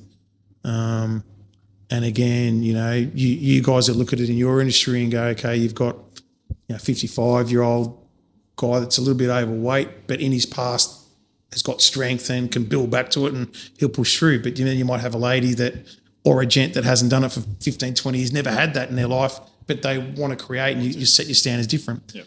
And then I'm sure you'll see it with the kids, the younger ones, you'll see the boys and girls that have never done anything like what you would put them through before.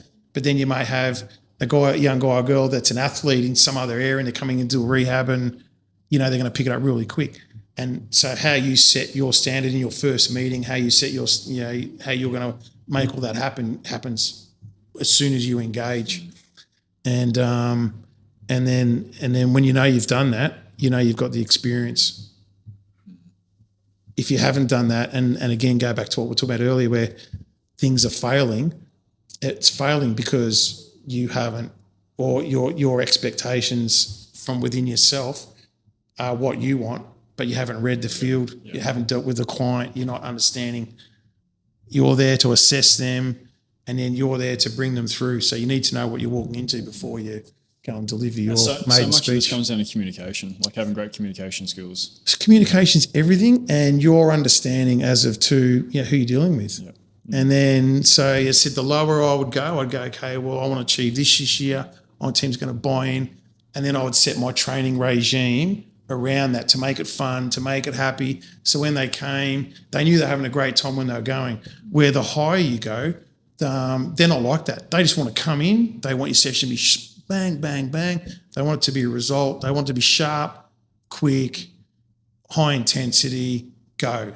Where the lower you go down, you're going to take a lot more time, which means you're going to have a bit more fun with them to keep them interested, to keep them coming back.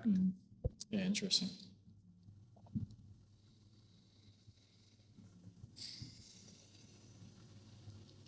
You nailed most of these questions, eh? Oh, the good thing about it is, mate, and I've done this many times now, you can chop it and change it, and you'll probably spend a bit of time messing around on this one. But no, I try and keep it all pretty raw unless someone asks to have. No, that's really good. But the good thing is you can what your time you spend into your cutting and how you shorten things and everything is good. Well, yeah, we're coming towards the pointy end anyway. But if you could give one piece of advice to someone stepping into their first coaching or management role, whether that's sport, business, whatever it is, what would it be? Love it. You have to love what you're doing. If you have to be passionate about what you're doing, because you're coming in to be an educator, you're coming in to be a mentor, you're coming in to be a role model, and your vibe of confidence and your vibe of knowledge and your vibe of experience is what's going to pay off to everybody. And so again, your experience is going to be everything, and your passion for what you're doing. It's not going to be about money. The money comes. If anyone thinks that you're going to go into coaching and money's the end game, well, I can assure you, it's not going to be the case. Money pays your bills, and so it's got to be definitely the passion. Interesting. I know you probably got a few answers to this one, but who's a leader you admire and why? A leader. That is a really great question. Well, in Australian politics at the moment, there's not too many leaders. I don't want to get down that path. I'd go back, to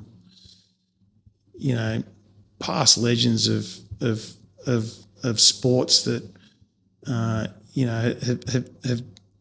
worked through eras that have been tough and then they've gone through into glory. And I think the Australian cricket team, growing up, watching the Australian cricket team as a kid and then coming through and seeing blokes, like your Alan Borders of the world and these sorts of players, and I'm lucky I've got to meet Alan Border. I've got to interview him as well, and I've been on stage with him a couple of times and whatever in my time. But if you ask me that straight off the bat, well, I've got to come straight off. I'd look at Alan Border.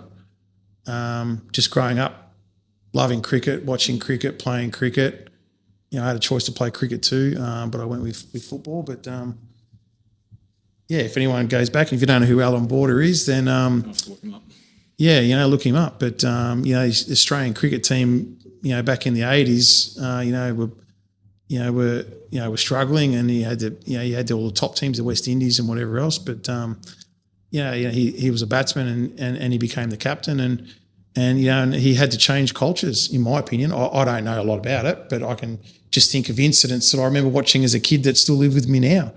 Where he's had to address down players out on the ground in England, and he's had to go out and bat and face the fastest bowlers and the meanest bowlers in the world in a team, and deal with a lot of politics as well. And then to see the great man, live through and be a commentator and on the speaking circuits, and see him walk into rooms where people still respect him to this day.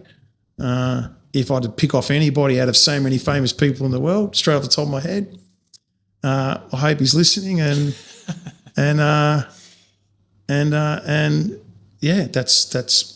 be my answer right now.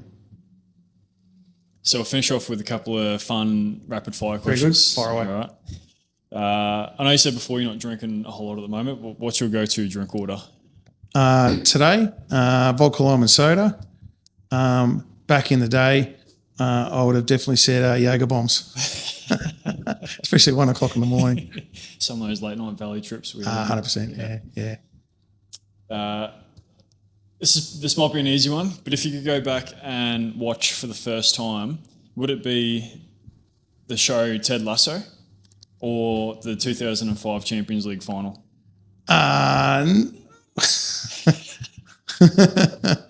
Ted Lasso. Yeah, 100%. I just finished it. It's what a classic. It's great, eh? Oh, man, fantastic. Yeah. So good.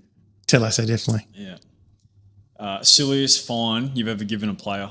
Yeah. Oh, look. Some of the haircut awards I've ever given, but no, I held court out at Western Pride. I used to hold court sessions for the players for their fines. So I'd get up as a judge, right? I'd have a jury, players on jury, and players would come to me and give me things about players that they didn't know I knew. So then I'd put them on the stand, and of course they'd deny it, not realising that the snakes in the room have already given me the information. Yeah. So a big boy called Puppy, I've actually got it on video. I've actually chatted to him the other day too on text. Hadn't spoken to him for a couple of years. I fined him $50 because I found out that he left his training shirt at home, and one of the other boys was on the injury table, and he went and grabbed his shirt and wore his shirt, and I never knew. And then so when I pulled him up in a court, I said, mate, I believe you've worn someone else's training shirt. No. Set him up. I said what he did, mate. And so I got him, and next thing, and he's an African lad, right? And he was into voodoo and everything, I think. He's a champion guy. Yeah. And all of a sudden he started pointing through the crowd. He started to tell me how these snakes are in the crowd. And he started pointing, and it was Neelan and Cameron Costani, two of the boys over there. He knew we'd dobbed him in because I think they were in the injury room. So, yeah. Oh, but the other thing I used to do too I used to at Peninsula Power, I used to hold court as well, and team meetings on Thursday nights. So we'd have a comedy night. So my part of bringing in culture was at different clubs I'd have comedy nights, or I'd bring the girls in after their training night and the boys, and we'd have fun night comedy, or we'd put everyone together and all this sort of stuff. Anyway, but I used to walk through I'd come in after everyone would be sitting down eating and doing whatever, and they'd wait for me to go on stage. And then I'd come through and then pick the bags at the doors, open the bags up, pull out a pair of boots and someone's underpants and that. And then I'd come up on stage and I'd say, right, who left their boots downstairs? And I'd either auction them or make them pay a $5 fine. But no one really twigged on how I was getting the gear. Yep. And all it was is I'd come walking through and everyone have to leave their bags out the front door. So I'd come through and when I was looking, quickly dive in. And I remember you did that at Caboolture and I think it was something of Lucas. Yeah. Yeah, no, I did. Yes, no, that was a trait. I'd go through and just walk through the change rooms and pick up a boot and then end up out in front of the team meeting. And everyone going, right, whose is this? Who left this? Yeah. Fuck, that's funny. Who's TK's favourite player? My favourite player in the world, in world football, look, Steven Gerrard. I just, what a player. I got to meet Steven Gerrard. I was very, very lucky. I got to go to Liverpool through Doug Hodgson. I think it must have been about 2001, 2002. I spent some time there with the first team. And when I came through the car park at the training ground, What year was this is about 2001, 2002. So because I did my UEFA B, I was one of the first Australian coaches actually overseas. I did to do my UEFA in Scotland and then each year I'd go to England and Europe for about 7 or 8 years, and Doug and his wife, were living there and obviously very well connected, and Dougie saw me coming through as a coach and took me under his wing and got me into these clubs where I went to learn my trade. And a lot of people here in Australia don't realise that. I got to sit there and go to English Premier League clubs at a very early stage of my career and meet the managers and spend time with them and understand how the business works, how the football works, what the session coaches were. And so when I was at Liverpool, Gerard Houllier was there, and then Phil Thompson was the head coach with Sammy Lee, and I got to meet all them and the players and spend some time there, only a couple of days. But what I learned there, and then I was at Chelsea and I went to Chelsea for a day and got to sit there with the players and I watched the coaches get changed. They sacked the manager and brought the new one in. I was there as that transition happened. Got to see all these things. But anyway, I got to meet Steven Gerrard. He was the second guy that came out to the car park. He came out with Gerard Houllier and I got to spend the day there. So I've got, the signed shirt and I spent the whole day, had breakfast with everyone. Then we went out, sessions, game sessions. I watched Michael Owen do his hamstring in front of me, and the next night on the news he couldn't play for England a week later because he was crook. Well, he wasn't crook because I watched him do his hamstring. It was 20 metres from me. I watched the coaches take the sessions, and then I watched Gerard Houllier come out, and I stood next to him for the game session, and Phil Thompson and Sammy Lee were running the game as what we did in our game training, and Gerard Houllier on the sideline then would stop things when he needed to and worried about their game plan. And I got to watch all that. And then I was lucky enough to sit in his office and talk to him about some things on the whiteboard and some other people. And, it's a great experience. And so Steven Gerrard for me, and I was lucky enough to shake his hand, got to meet him. And what a player. Yeah, that's cool.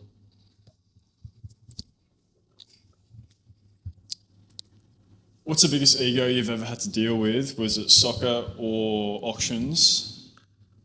And apart from my own, a lot of people said I've got a big ego, so I suppose I have.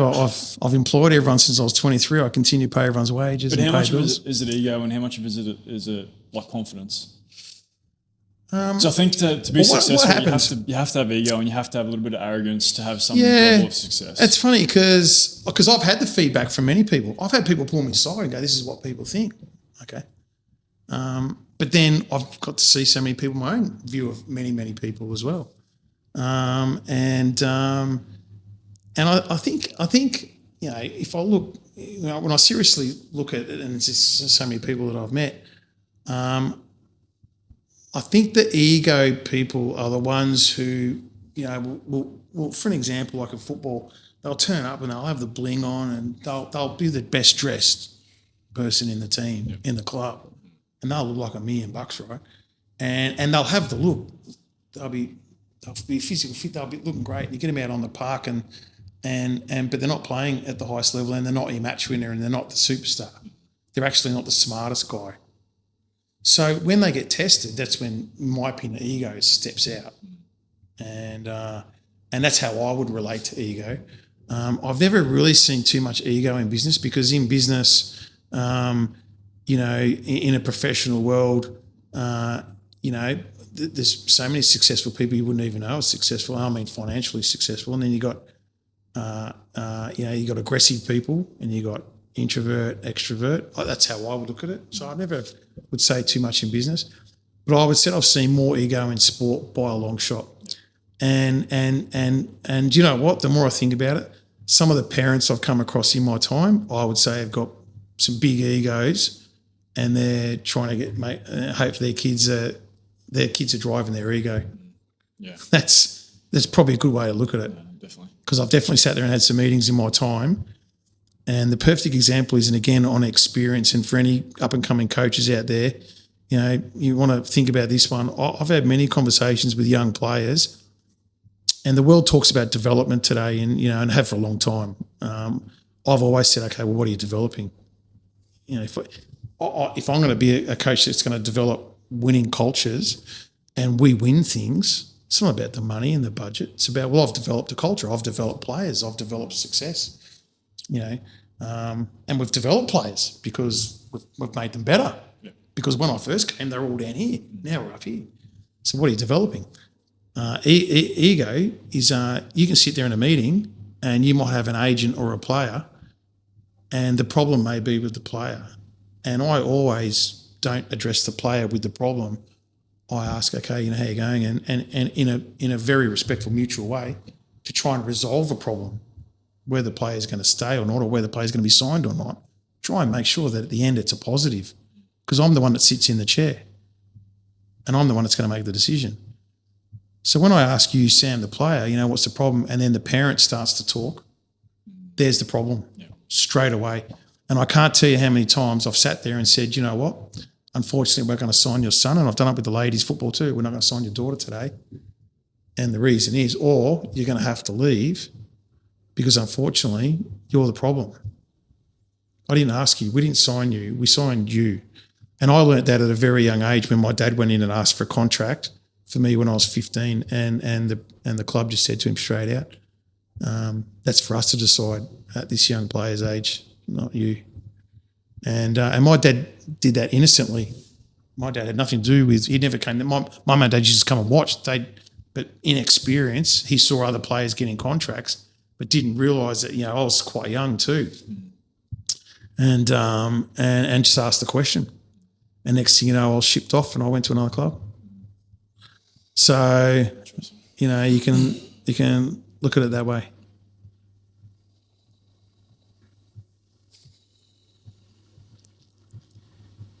So, okay, if your life was a documentary, yep, and it had been recorded up until this moment, and I had the ability to play at any moment from over your career on the TV to rewatch it right now, yep, whether it's a goal, a trophy lift, or a deal being closed, what would it be?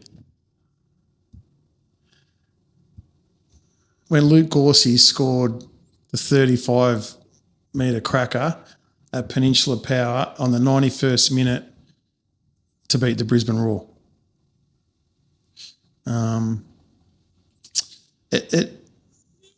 That will live me forever, and I see Luke Gorsey a bit, but that one particular moment, we planned our season, and the Roar weren't playing around these days. The A-League teams weren't playing around, and I was the one who went to the Roar and got that game on, and I think it was the second year we played them. So they came down the first year and we lost to them, but the next year when they came down, we were on top of the Brisbane Premier League. I think we won it that year. We were second to Rochdale, but we had worked for about 8 weeks for that game, because I knew that would put the club on the map. I knew it would put me on the map, and that's the league I wanted to be in. That's where I wanted to be, and to know Frank Farina was there, and Craig Moore and all the who's who, and they're coming down for a pre-season game, but it was our mid-season game.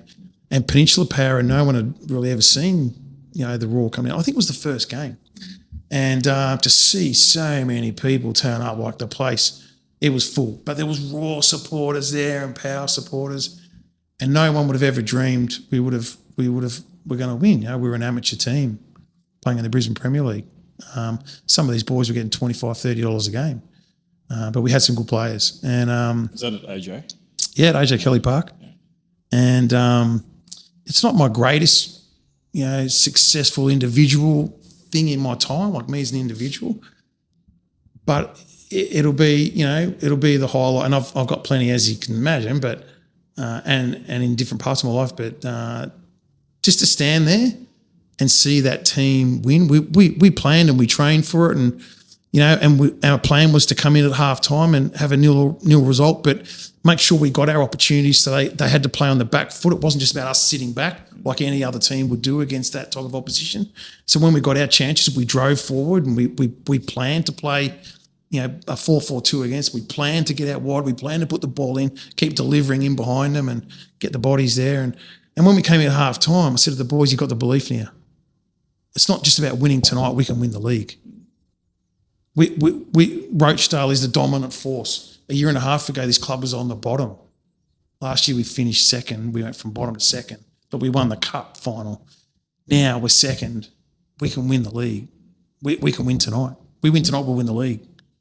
And everyone was up for it. Midweek game too. And out we went again. And, I'll never ever forget to get to the 80th minute believing that we're going to win this. We can win it because the opportunities were starting to come. And, the Raw had made their changes, of course, but it was irrelevant. Yeah. And they weren't the young team like they are today. And when we scored that goal, I didn't flinch. I still remember I was as cool as a cucumber. Many big games, I just sat there and I just looked at the Raw bench, everyone with their heads down, crowd going absolutely nuts. Place just went berserk. And then when we went back and they kicked it off and the ref blew the whistle, I still, to this day, will never forget that result. And, of course, the next year, Ange Postecoglou came down and on Paulie TV, I was interviewed. That game, the next year was on TV, which we didn't get when we beat the Raw because they didn't have the TV games then. And next year, I was interviewed with Ange Postecoglou. So there's actually photos of myself and Ange 2 or 3 years ago coaching against each other, and then John Aloisi. So when I was Olympic, but that moment is the highlight for me. Is that on film or it wasn't recorded? No, that was the year before they started the Paulie TV. Okay. So obviously, we already had this question prepared before. You kind of mentioned it before, but the way I had it worded for you, I know there will be about 20 people potentially watching this that would want me to ask you this question just to wrap things up. Will TK ever make a return to coaching? Yes. I wouldn't have. I don't know what capacity, and it might be another sport. I went through a very, very difficult time a few years ago. I was coaching at Caboolture. My mum and dad were, they were locked away in a nursing home in Melbourne. COVID was shocking for them. They both ended up together in hospital. Then they got put into to palliative care, retirement home sort of thing, and both different types of dementias as well. And then whilst I was coaching at Caboolture, I'd be getting phone calls and my dad was having a turn and he wasn't good, and then I have to fly to Melbourne, or mum wasn't good and whatever. And then I had a situation, my brothers and I had a situation where, in the space of 24 hours, dad had a bad turn and mum picked up influenza A. And 2 days later, I had to tell them both that, that we're going to turn their food off, and then sat there and watched them for the next 5, 6, 7 days pass away together next to each other. And at the same time, I had to keep working. At the same time, I keep going to football. And then in my home life, my private life, I had to then go through some issues after all that as well. And then dealing at Caboolture, and watching players, I believe in that last year when Cameron Cristani left the club, I believe that there was a couple of players there that were working against us behind the scenes in the background. And I had all this going on, and of course, and a lot of business pressures as well. So, and then I looked at my career in many different ways and went, well, I don't see the A-League now coming. I don't think I'm going to get that opportunity. And I had to weigh up a lot of things and, where do I exit and what do I exit? And while I was dealing with, so many things going on, and so I made some big choices and walked away from a few things, and football was one of them. And then the president is a fantastic guy at Yeronga Eagles.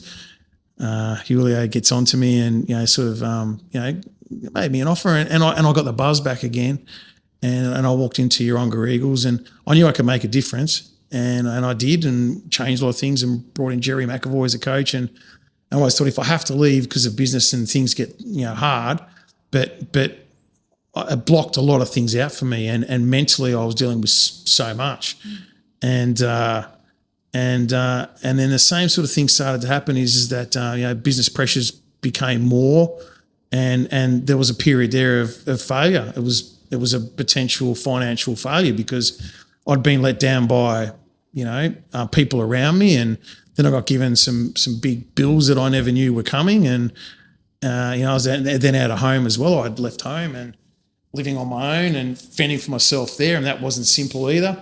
So in the end, I had to walk into Yeronga Eagles and build a great team, and I knew the team would go on and win, and I knew Jerry would be great for the boys, and I knew the club could win the league that year. I was very, very confident of that, and I had to go into Julio and go, mate, I need to leave.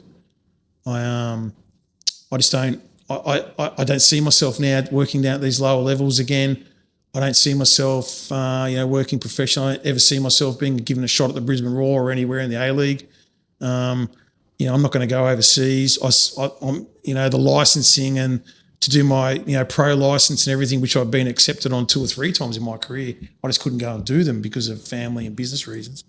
You've got to be pretty dedicated to that. So I was at that top level, and I walked away, and I had a pretty tough time. I had a tough time for the last 15 months, and but I've survived, and business has survived, and I'm lucky. I've got Josh Waits, he's a champion guy. He went through some hard times, and I helped him and supported him, and he's been in working with the business as Cameron Cristani was, and Cameron left at this stage, but Josh has stayed on, and I've got some great people working in my business now, and we've turned it around, and we've been very successful, and so now I'm energised again. And as you know, I went through two knee surgeries also too. On top of all that, I did my left knee just walking down the street, and then I did my right knee, so I had to have both surgery on both my knees 15 months ago. And when I came out of surgery, I went home on my own. No one came around to look after me or help me. I still had to run my business every day.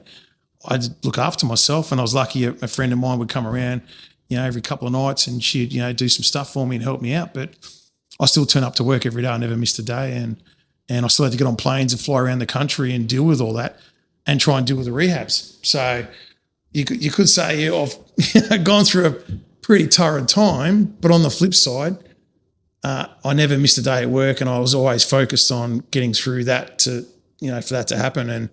And now I've done that. So now I'm starting to look at, sport again. And the funny thing is my phone rings, and when you have so many wonderful people that still approach you to this day and, oh, mate, when are you coming back? Or, mate, you're going to come back into football and talk about times like we're doing now, and just us catching up now. These things create so many positives, and I'm in a good space, and financially doing well, and business is good, and and family's good. So back home again, and things are good there, and so I'll make a move. But we'll just see. I don't know if it's in a head coaching role, because I've still got a lot of business stuff I want to do and achieve. But certainly be very keen in an assistant type role, and we'll see what comes. But I'm still at my age. I still think I've got a long way to go. Definitely. And I think I've got a lot to learn, and I will go back and do courses again. I'm not going to take my experience and go, I should be given. Enough, yeah. I think I should go back and and I don't want to start at the bottom and have to spend 5 years doing courses, but I certainly want to get back into turning up and doing some coaching courses, and getting my licenses back, and and then see what unfolds over the next couple of years. Get back around watching games, starting to watch players, and not on TV. I watch heaps on internet TV, but and just getting back in the mix again, and and catching up with great people. Reigniting that spark. Yeah. Do you think you lost it? Obviously, when you got a lot of stuff going I on. never lost the spark to succeed. Like to be put. Look, I've seen many people. I deal with distressed people every day of the week. I don't think anyone would have ever seen me,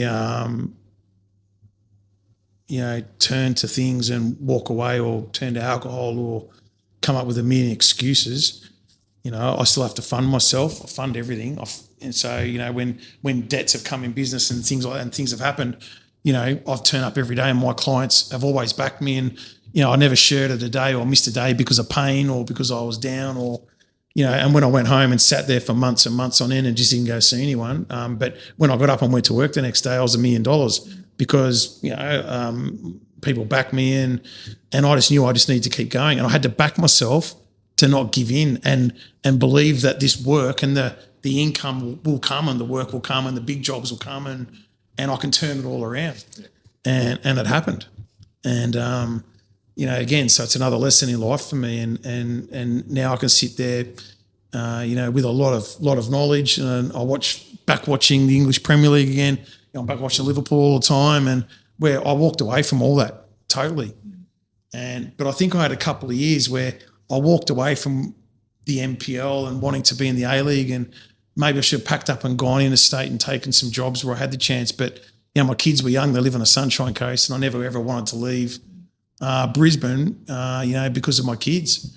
And that was a big factor, where they're grown up now, and maybe, as opportunities come, but I'm still very, very focused on business. And if the right jobs come at the right level, and maybe an assistant role, and I can slowly work my way back in, I would. But I'd certainly have no desire to walk back in when I take over a joint and start running it like I did in my 30s and my 40s, where, I could drive business and go 10 million miles an hour. I could drive football and go 10 million miles an hour. I'm certainly not at that pace anymore. Quite focused just to turn up, get my job done, enjoy it. I'm back training again, and got my legs going really well, and getting strong again, and then we'll see what happens. And maybe have a look at the AFL and look at the Lions, and I look at the success of some of the managers and the coaches around the world, and they're having all their success in their 60s. So I'm not going to say that I'm not going to come back, but if I do, I want to be at the top level, and I want to go forward. I don't want to go backwards. And if I am, I'd rather spend time with the kids than be in the lower leagues. I certainly don't want to be doing that again. And that's no offence to the lower league players, by the way.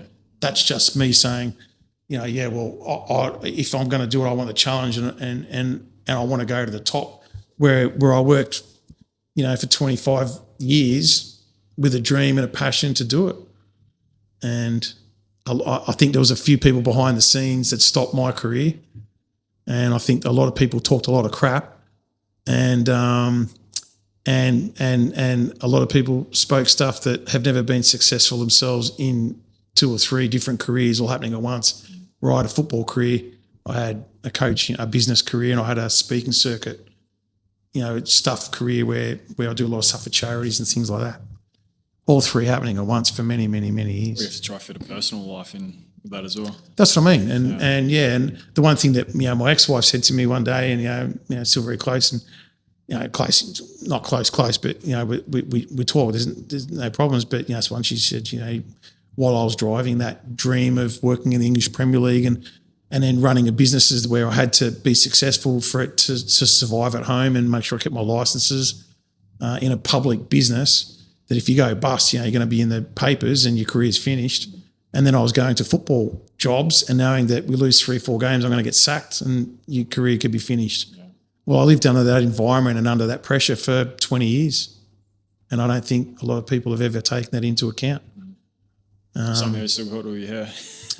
Well, I've kept my hair and up until just recently, I've always loved going out and love the nightclubs and love the, and which has changed today. And where today now, that's probably the one part of my life that's just pretty much completely removed, because now I have found time for myself and I know what it's like to go home and get a good sleep and get up the next day and get going again. And I have to, because that's business, and I think that's probably a big change in where I'm at these days against where I was 5 years ago in the height of everything. I don't know how I pushed myself that hard either. I still don't know. It's crazy when you kind of reflect back on it like that. Good times, eh? Very good times. You know, in the NPL when we played from the first day of the NPL, got to remember Queensland was the first year of the NPL in Australia. Melbourne and Sydney and that didn't take off until the next year. And when I took Moreton Bay, we were the only club non-established. So you're talking Brisbane City and Strikers, everyone in there. We had no one when we first started. We had the Malaysian under-23 international team in the league, and then we'd have to go play up in different parts of Queensland. So you're on flights. So then you're dealing with a young group of players, the smallest budget in the league, and we're putting everyone on planes and playing at whoop, or we're playing against the big teams, and then we're playing against the Malaysian under-23 team, I think the first or second year. And so those 2 or 3 years there, and then when I went to Olympic, and then we go play up north, I don't think a team that I managed where we went and played away up north lost. And if we did, maybe once. But the reason for that was, Sam, was because I had a team rule. And the team rule was, listen, boys, we lose, you're all grounded. You're not going out. You're on the 7 o'clock flight home, because Football Queensland book you on the early flight home. Well, I never flew home. I always booked and flew home 2 days later. Yeah, I remember. Yeah. So the point is that when we went away, for my whole entire career of being in the NPL, Western Pride, and this is the other thing too, a lot of people don't realise, I coached 3 clubs all at the bottom, and in the NPL, I don't think anyone else has done that. So and we never lost. And then I'd see the boys out afterwards. Oh, boys, I'll see you out. I'll give you a couple of drinks, and we had some great times. It was a great times being around football clubs, and I've had many fun sociable times. I think we had that. Was it Magpies? Yep. Yeah, we had that flight up there, and I think we lost, or only just lost like 3-2 or something like that. Yep. And I know all the boys were like so looking forward to going out in town and stuff. And you implemented that rule, whereas like if we lose, you're grounded. Like we're not going out. Yeah. And everyone's in their room by, was it like 9:30? Yeah, that was too. Actually, I do remember that. So yeah, that was That's QPR. Yeah, no, that's true. Yeah, no, I was trying to remember back. I knew we lost 1 or 2, but I was trying to remember back and the majority of the time. But no, that was true. But I snuck the captain out. So Cameron Costani and I snuck out.